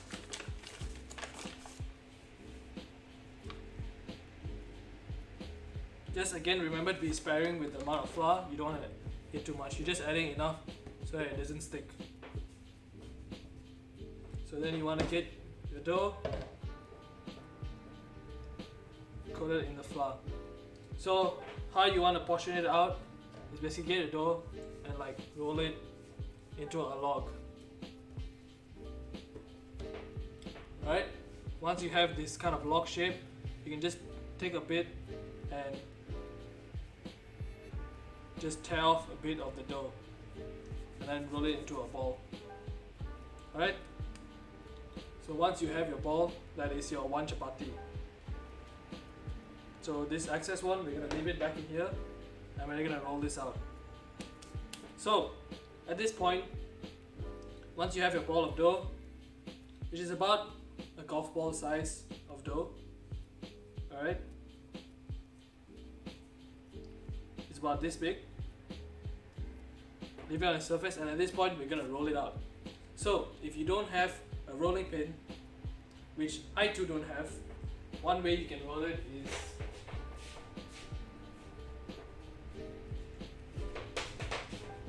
with a glass jar.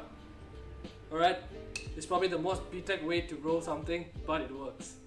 If you have a wine bottle as well, you can use that. So I'm just gonna use a jar. So just make sure to coat your rolling equipment of choice in flour so that it doesn't stick. Alright, so then you just want to take your dough, flatten it out a bit, and then just roll this dough. So you want to roll it basically until you form a circle, a thin circle. So the thickness you should be going for is about that thin. So how you want to roll it is just place it down, roll it, and then turn 90 degrees and then roll it again. Obviously, if you're using a jar, you're not going to get a perfect circle, but it's fine, just try your best. And at the end of the day, you're going to be eating this anyway, so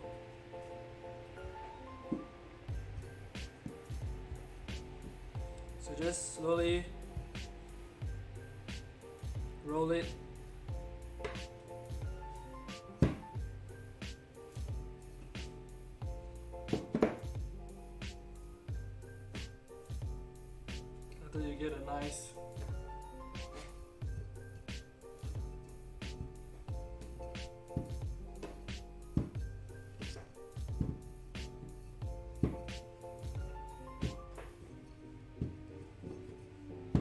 nice circular dough. And if anyone tells you, oh, that's not a circle, well, are they the CEO of circles? I'm guessing not, so it's fine. Circle, oval, same thing.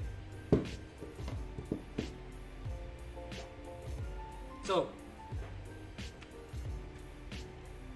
you should have, so once you roll it out into a gaugy circle, you just want to pat it between your hands to get the excess flour off. So basically you want to get the excess off because if not, it'll burn in the pan. So just flip it, and the thinness you should be looking for is pretty thin, so something like that. And you just want to put it through your hands and leave it to the side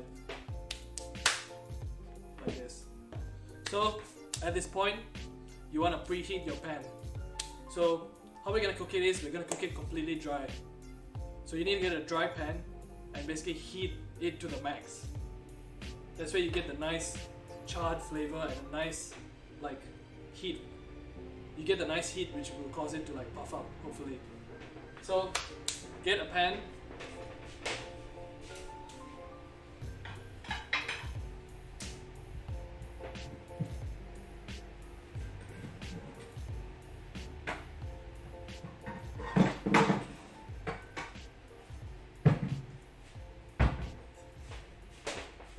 Get a pan, a non-stick one, and then you want to put it on your stove and heat it up to the max. Alright? Set your knob to the highest and leave it to preheat. Alright? It's that late. Not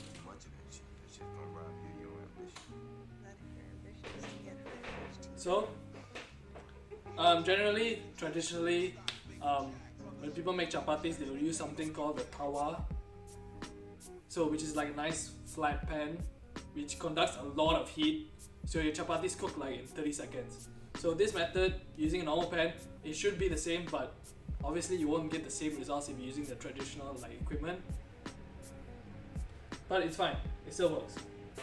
So you just want to continue rolling out your dough. And it's up to you, you can roll your dough, roll one and then cook it, and then roll the other and cook it. But it's really up to you. You can do it one by one, or you can just roll everything out one shot, which is what I'm gonna do.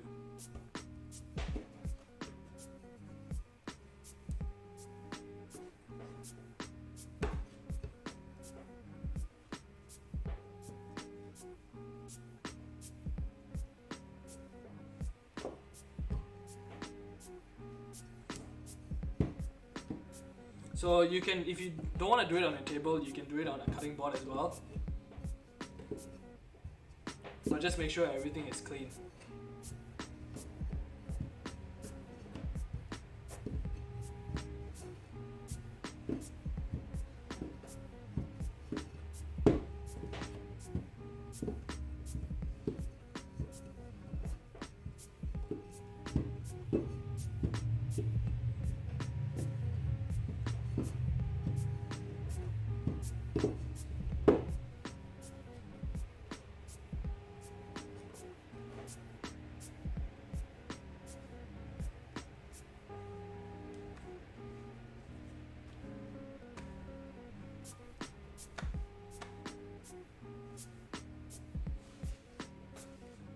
And just make sure to constantly reflour your surface, because if not, it will stick to the table because you're pressing it into the table.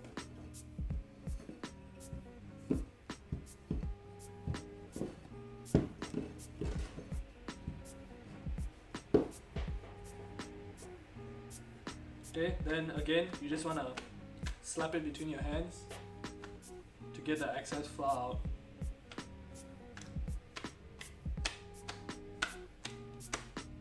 And then just leave it to the side.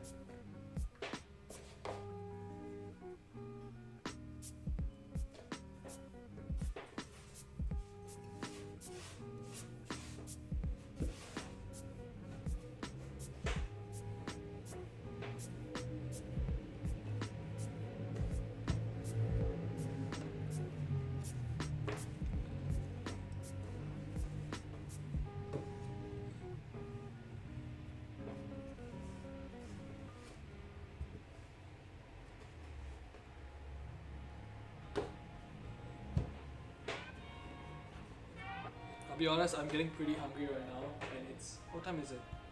It is currently 1 o'clock, so perfect time for lunch. And don't worry, you're almost done. So as you can see, it's starting to stick again, so I'm just gonna add just a touch more of flour.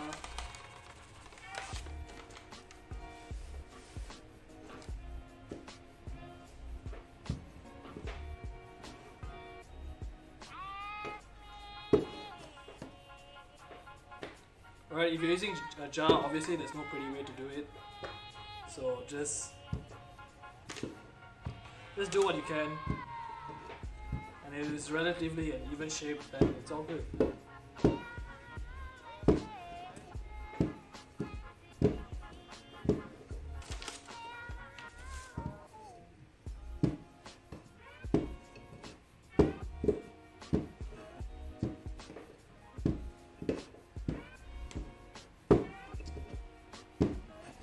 So obviously, if your pan is very small, you don't want to roll it out to be bigger than your pan because it won't fit.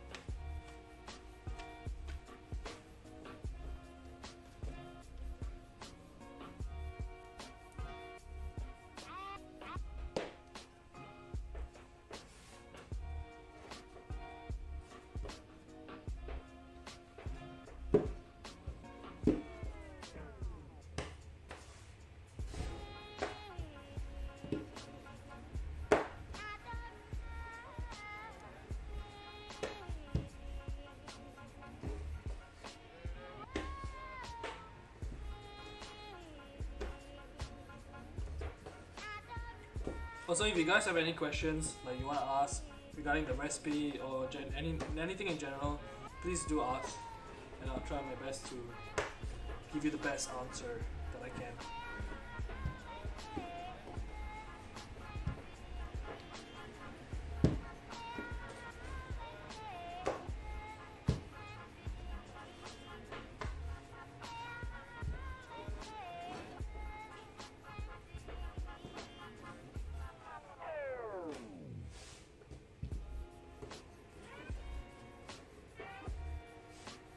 So actually this whole streaming thing is pretty new to me as well, because normally when I cook in general, or like just make videos by myself, I'm actually pretty quiet when I cook.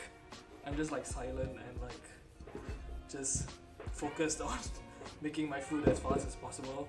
So this whole thing of like talking and cooking at the same time is pretty new to me. But I don't know, I think it's going pretty okay.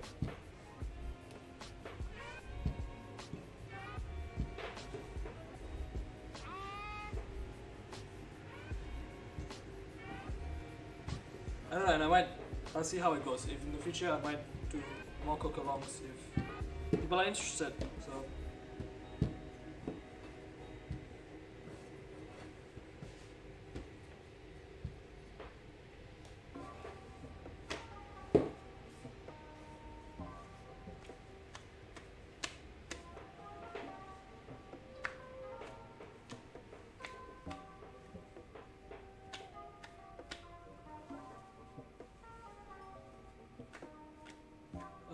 alright, so someone asked a question, is there a reason why you stream on YouTube rather than Twitch? Not really. I mean, I'm not really well versed in the like world of Twitch. I know it's pretty good for streaming, but I thought it would be easier for everyone to if I use YouTube instead. So yeah, so that's why I decided to use YouTube instead of Twitch. But I don't know, maybe in the future if I do this again, I might consider doing it on Twitch as well. So I just have about 2 more pieces of dough, which I'm gonna roll up. And 1, 2, 3, 4, 5, 6, and there you go, 6 pieces of dough.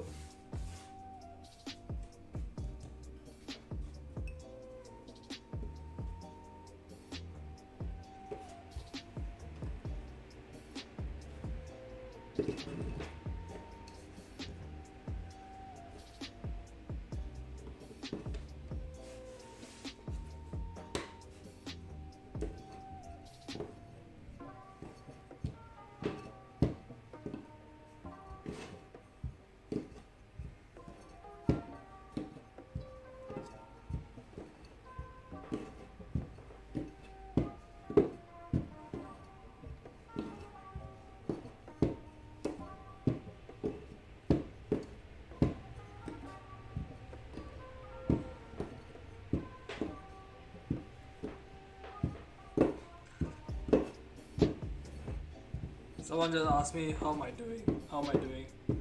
I'm doing pretty good.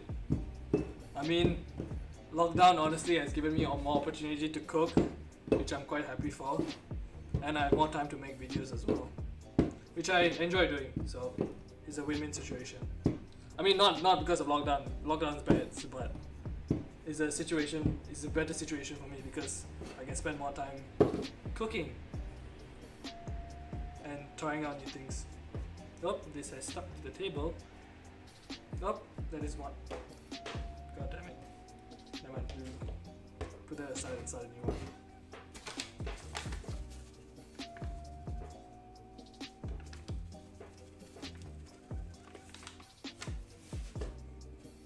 So we're almost done.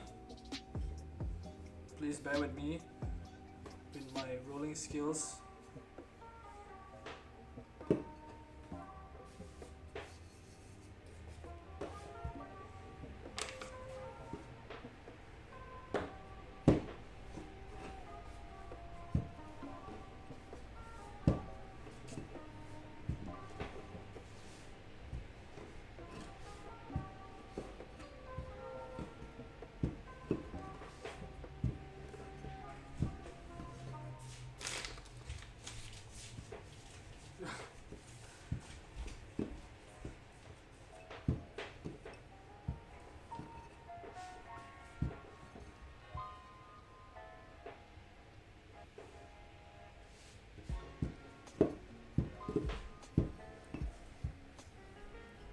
So that's one, and then finally one last one.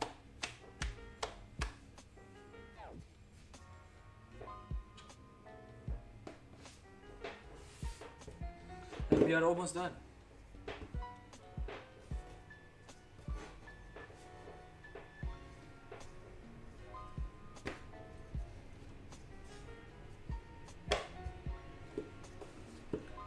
And also, if you're doing this, I would suggest having an apron with you. Like as you can see, I have an apron. Because if not, you will get flour everywhere. And trust me, like getting like white powder everywhere is not very a good idea, you know?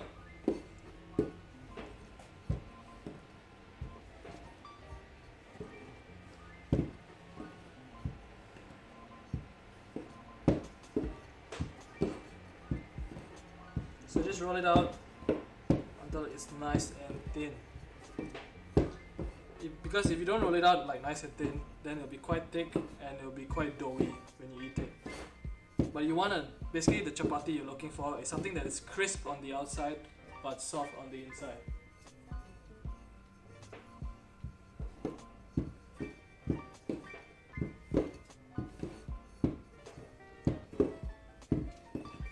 Alright, so that's the last chapati. And you're just going to dust off the excess flour. And now we're going to cook everything. So by now, your pan should have been preheating for quite a while, so it should be blazing hot. Alright, so just be careful and we're gonna cook it. So, alright, so how are you gonna do it? Because it's gonna go quite fast, I'll just basically explain how the cooking is gonna go. So you wanna have your chapatis with you. You have your chapatis with you, you have your butter, and you have your pan. So then get a knife as well, because as soon as we cook the chapatis and you leave it on a plate, you want to douse it in butter. Basically you want to slather it in like butter. Traditionally you'd use ghee, which is clarified butter, but ghee is quite expensive, so we're just going to use normal butter.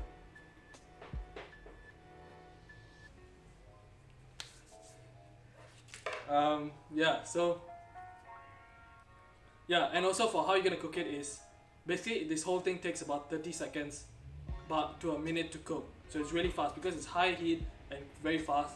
So I'm just going to explain it quickly now. So your pan is dry, you want to get your chapati into the pan and then leave it to cook by about 15 seconds.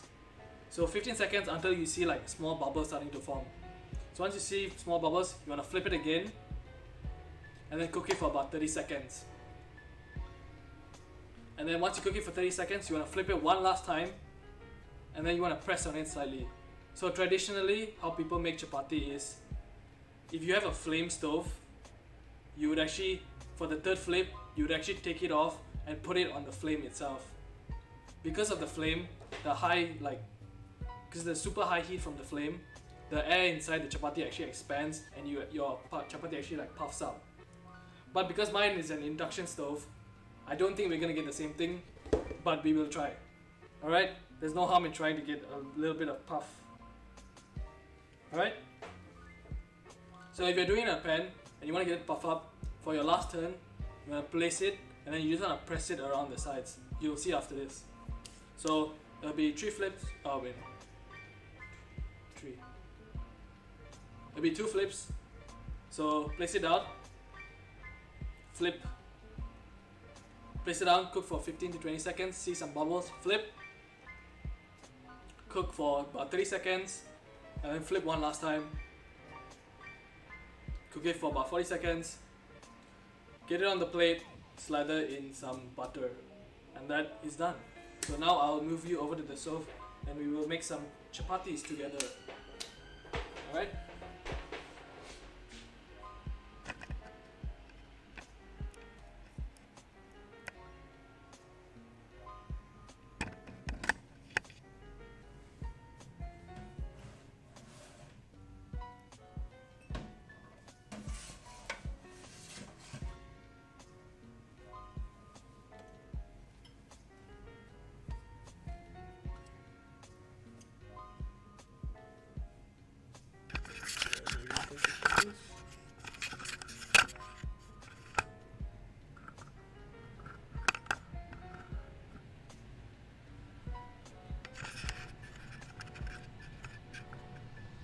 Alright, so we have a pan here and it's super hot, so you should be able to feel the heat coming off from it.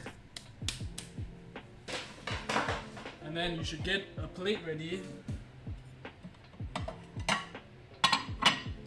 And you should get a plate ready. Alright? A plate ready to the side.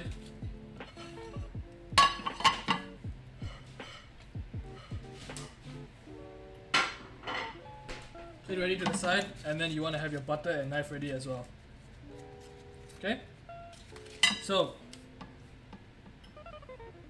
first chapati going in. Take it, make sure to get rid of extra flour, and then just get it into the pan.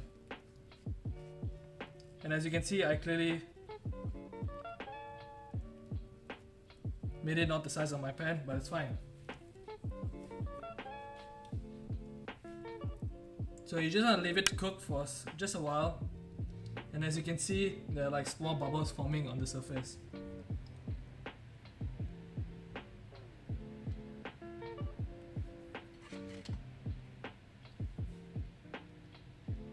So once that's done, as you can see, like all the bubbles are forming. You just want to take it and then flip it over. So you can see there's a bit of browning here. And you just want to cook it for about another 30 seconds.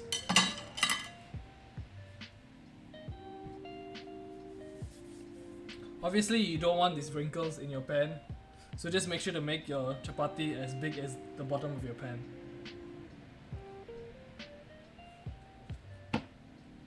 So just leave it to cook for about 20 seconds and just make sure to check it occasionally to make sure nothing is burnt. So you want to get like these brown spots, so that's why you get like the really crispy and charred taste.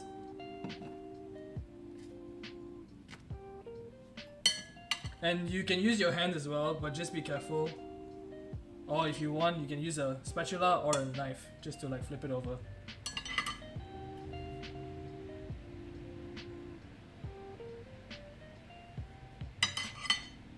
So then you just want to flip it over and then just press it down.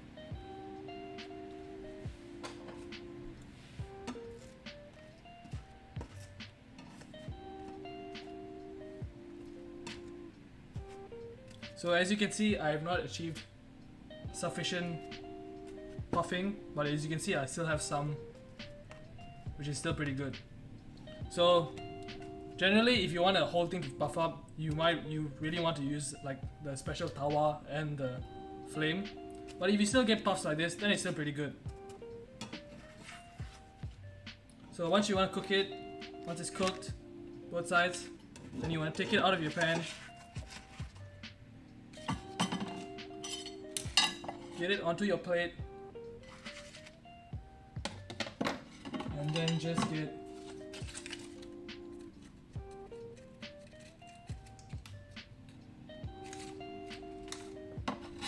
and you just want to get some butter and slather it with the butter.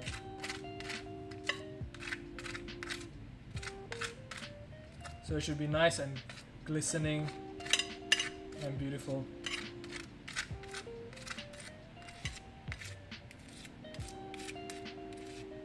So basically adding the butter helps it keep it soft and like nice and moist. Right? Then you want to cook your next chapati.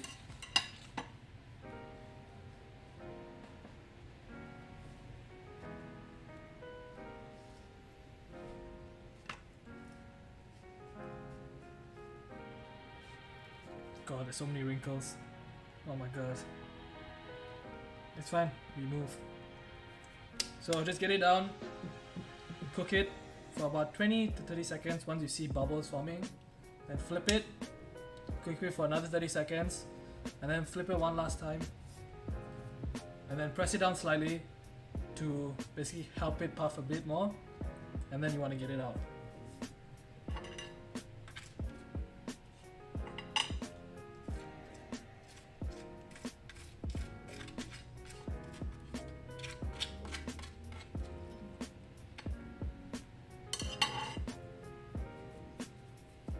So as you can see, I have some sufficient puffage around the chapati, and now I'm just going to flip it.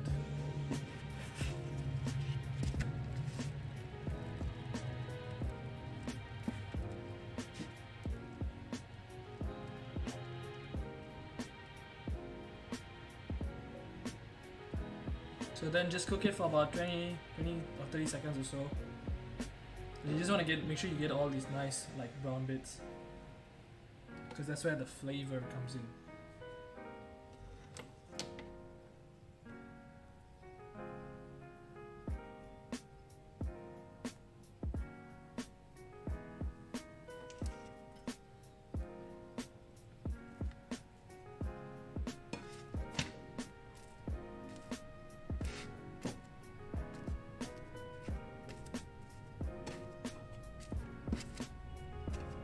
So as you can see, I'm just pressing it down slightly to get slight puffage around the chapati.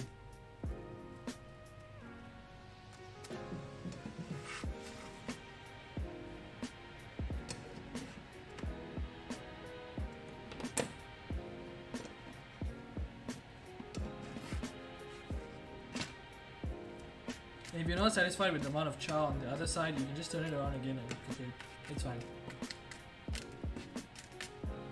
Alright, so once it's cooked, get it out, and then same SOP for chapati. Get your butter and slather it on.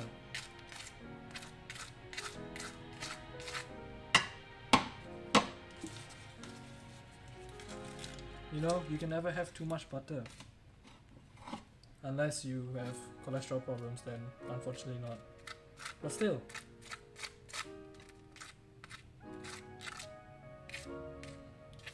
So the chapati should be glistening and shiny with the beautiful butter on top.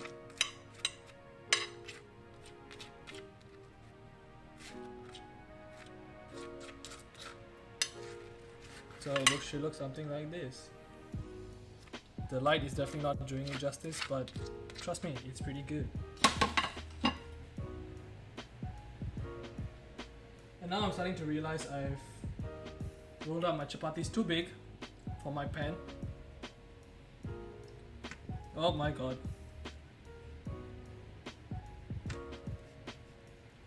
God, I'm so terrible at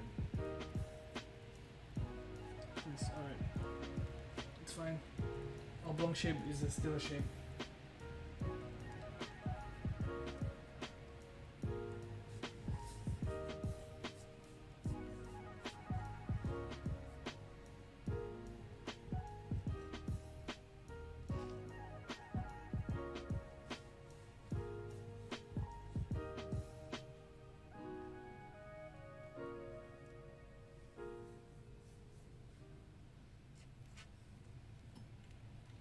Alright, as you can see, you get all this puffage, which is what you're looking for. Alright? If you didn't use a high heat, you definitely won't get the same thing.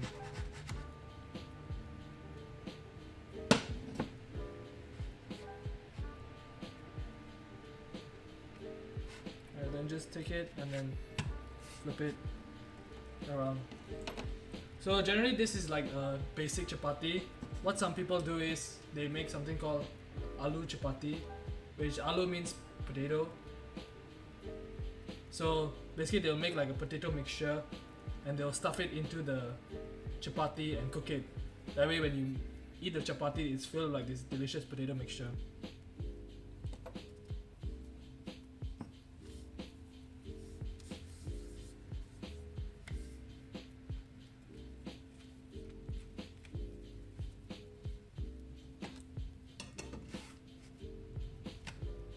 So just make sure to check in on it so often.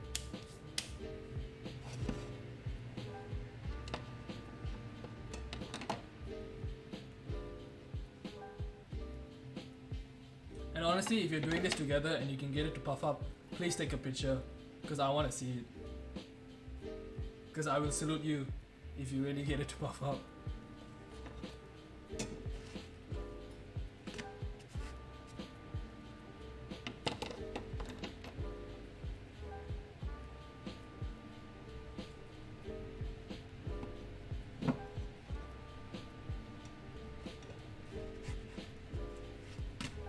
Then you just wanna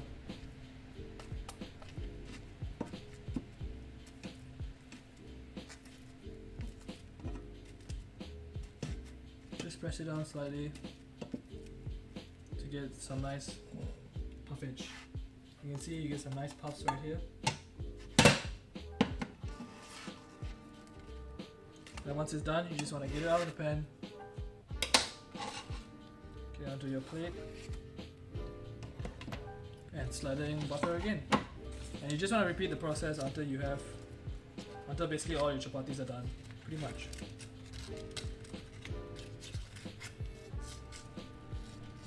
So at this point as well, like when you're nearing like the end of your chapati endeavor, and you're finished making your chapatis, you can start, if your curry went cold, you can start reheating it again on the stove. So that way you end up with like nice hot chapatis and hot curry to have one shot. Alright? So once we're done, I'm gonna show you how to plate everything up as well.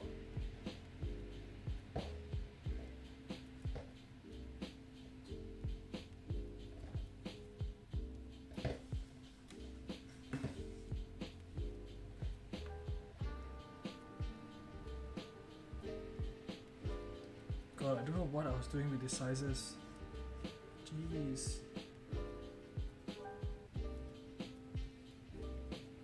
Alright, so right, you learn from your mistakes.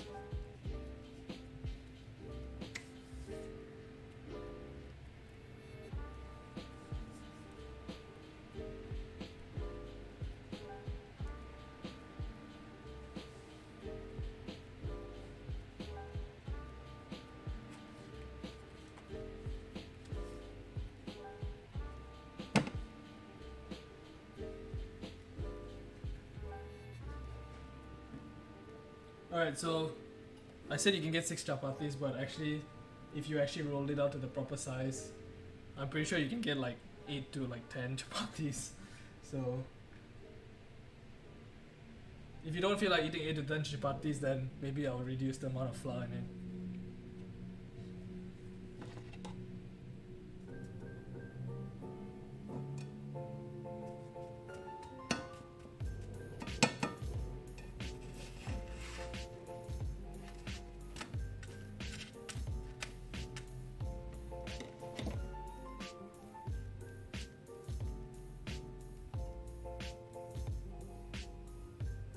And I'm actually very hungry, so I can't wait to start eating this.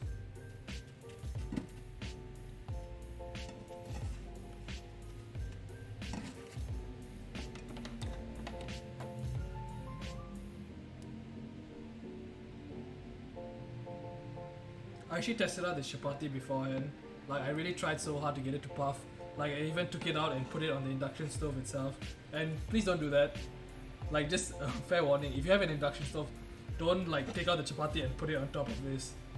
It does not work. It will just catch on fire and start burning. So try and test it.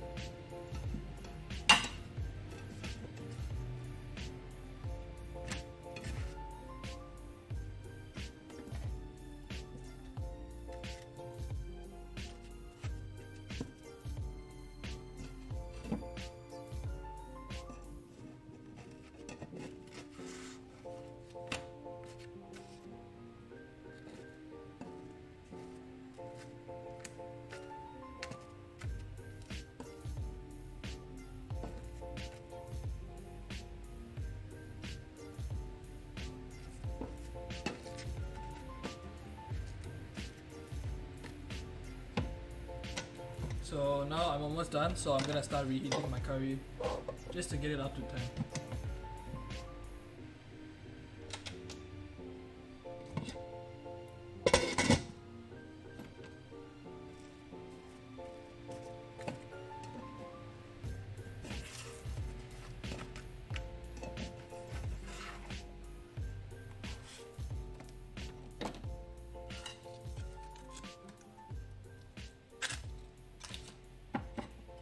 And then just slather in some more butter.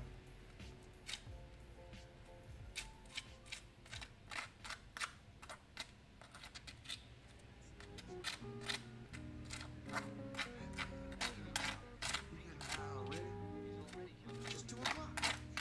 That late? That's my ambition is to get high energy. And then for your chapati, you don't really want to cook it for too long, because if you cook it for too long, then it will dry out, like the insides, and it'll be like it'll turn like from a chapati to like a tortilla like chip, if you will. They become very tough and like crispy. You want something that's crispy on the outside but soft on the inside.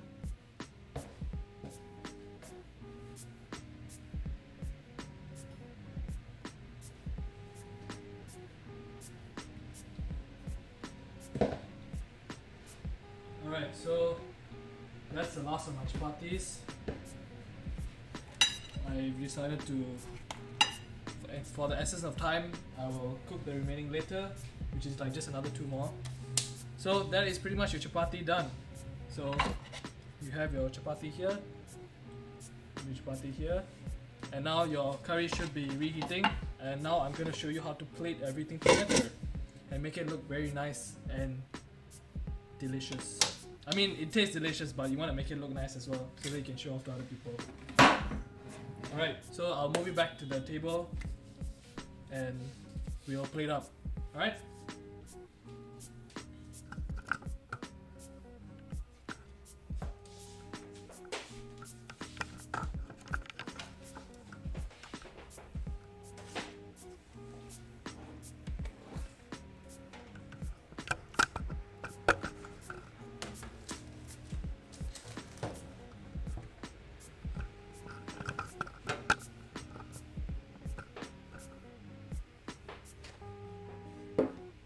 Alright.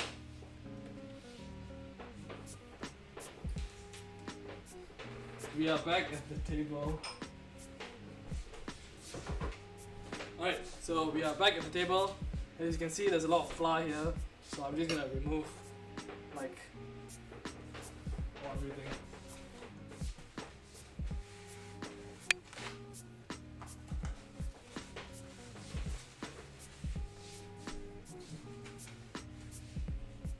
So just get nice paper towel and wipe everything off.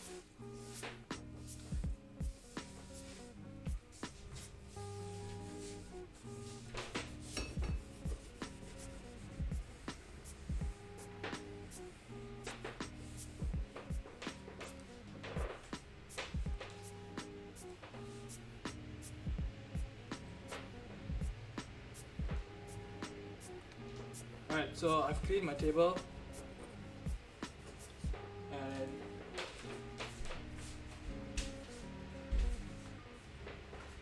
now we're gonna plate.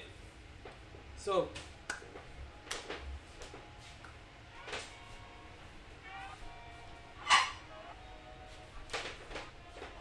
one way to make it look nice is to get a plate and get a bowl.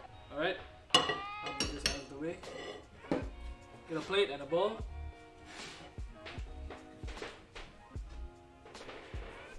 Get your chapatis.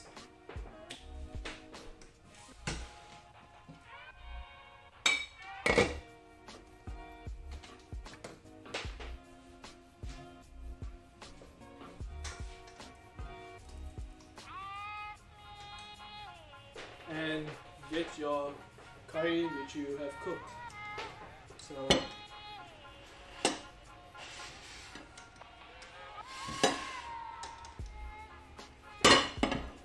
oh, this does not work.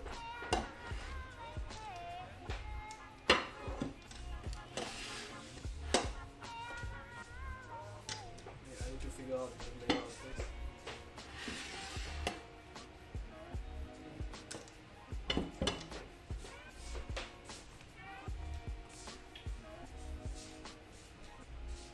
Alright, give me a second, I need to set it up.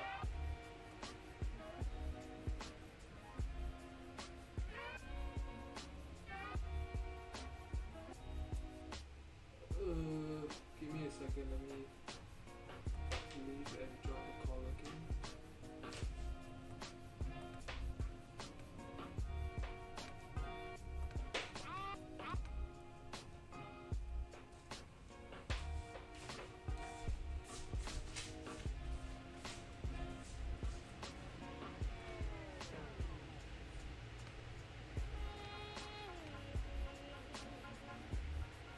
Hello? Alright, okay, so, I think my teams, there's a glitch in Teams. Alright, so, I'm back.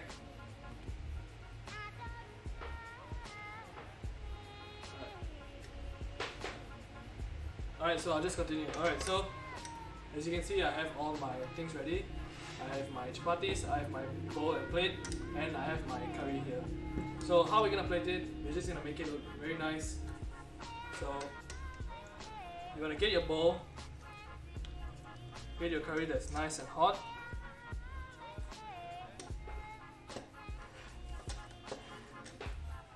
And then you just wanna put it into your bowl.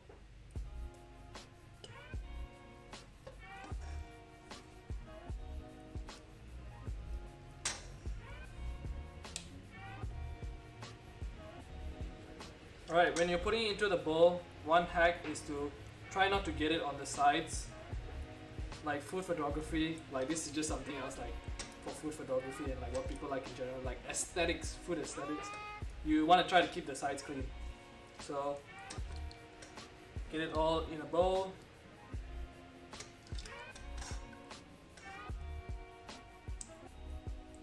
Pile it up nice and high, level it out.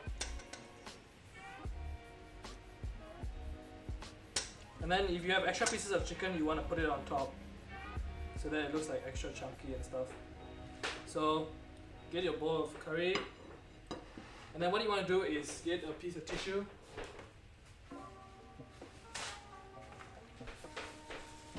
Put it on your plate. Get a piece of tissue and just go around the edge. So if you happen to like spill like I did, you can just clean up the edge and make it look nice.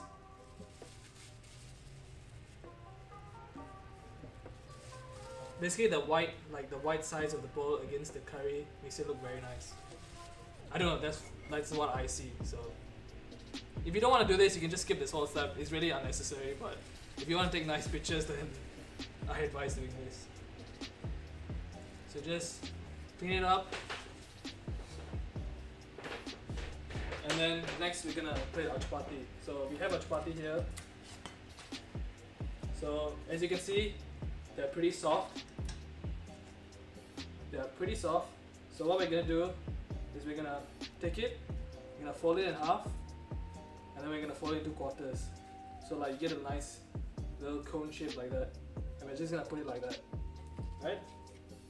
So you wanna get it, fold it in half, and then fold it again. So you get a nice like cone shape.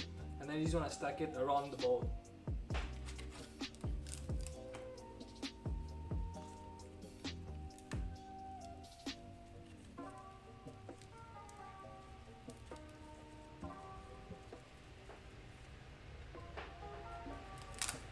Oh, as you can see, I've overcooked this, so it has turned into a cracker. So see, this is an example of what happens if you overcook a chapati. It pretty much turns into a like brittle, like cracker thing. Alright, so we're not gonna use this. I mean, you can still eat it, but it's fine. So just get your chapati, pile it on.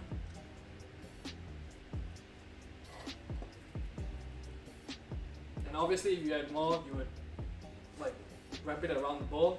And then finally,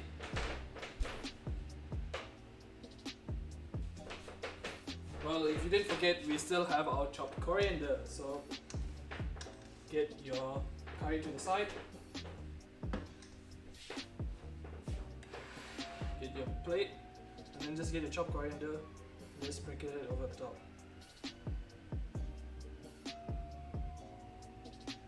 Alright? And you just wanna like reposition it and get any excess coriander leaves out. Alright? So that is pretty much your chicken tikka masala done. Wait, let me make it look nice. Clean the table.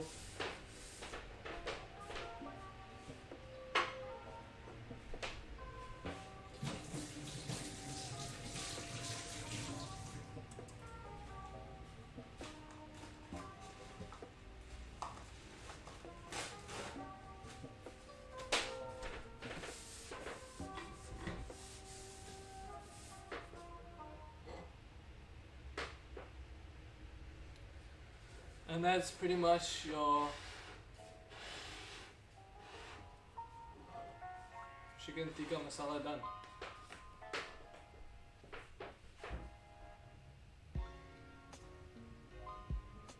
There you go. So pretty much you can enjoy it like straight away. Alright, so at this point, if you're not that hungry, make sure to take photos of it, which I'm going to do. Where is my phone?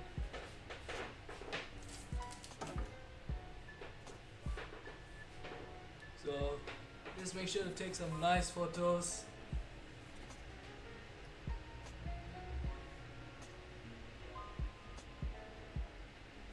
Make sure to look nice.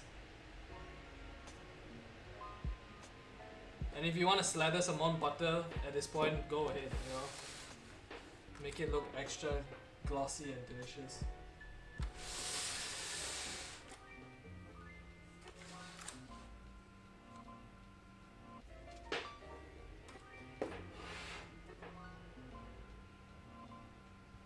Alright, so pretty much that's about it. You can go in, sit down, and enjoy your lunch that you made yourself. So I hope you guys enjoyed this cook along, and if you did actually make it along, please do take some photos and send it to me. I really love to see what you guys have made. So just like send it to me, tag me in it, like on Instagram or something. I don't know how. And also, wait, I will get a front view for this.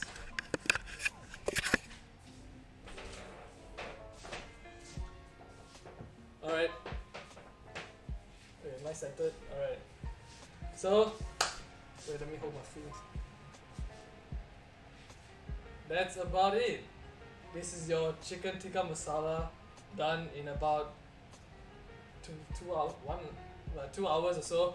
But obviously, if you're doing this by yourself, you can go way faster. So, I'm happy to have done this cooking live stream, and I hope you all enjoyed it. So, please subscribe if you haven't already, and help me hit 200 by the end of the month. I would really appreciate it. And thank you to everyone who has like supported me so far and subscribe and comments and all these things. It really means a lot to me. Especially like if you've shared my video with your friends as well. I really appreciate it. So that's about it. So enjoy. Thank you for watching, and hopefully I can do this another time. Alright? And once again, thank you to my MSOC for giving me the opportunity to stream this in lockdown for everyone. Alright, so go ahead and enjoy your plate of food. Alright? Thank you. I'll see you.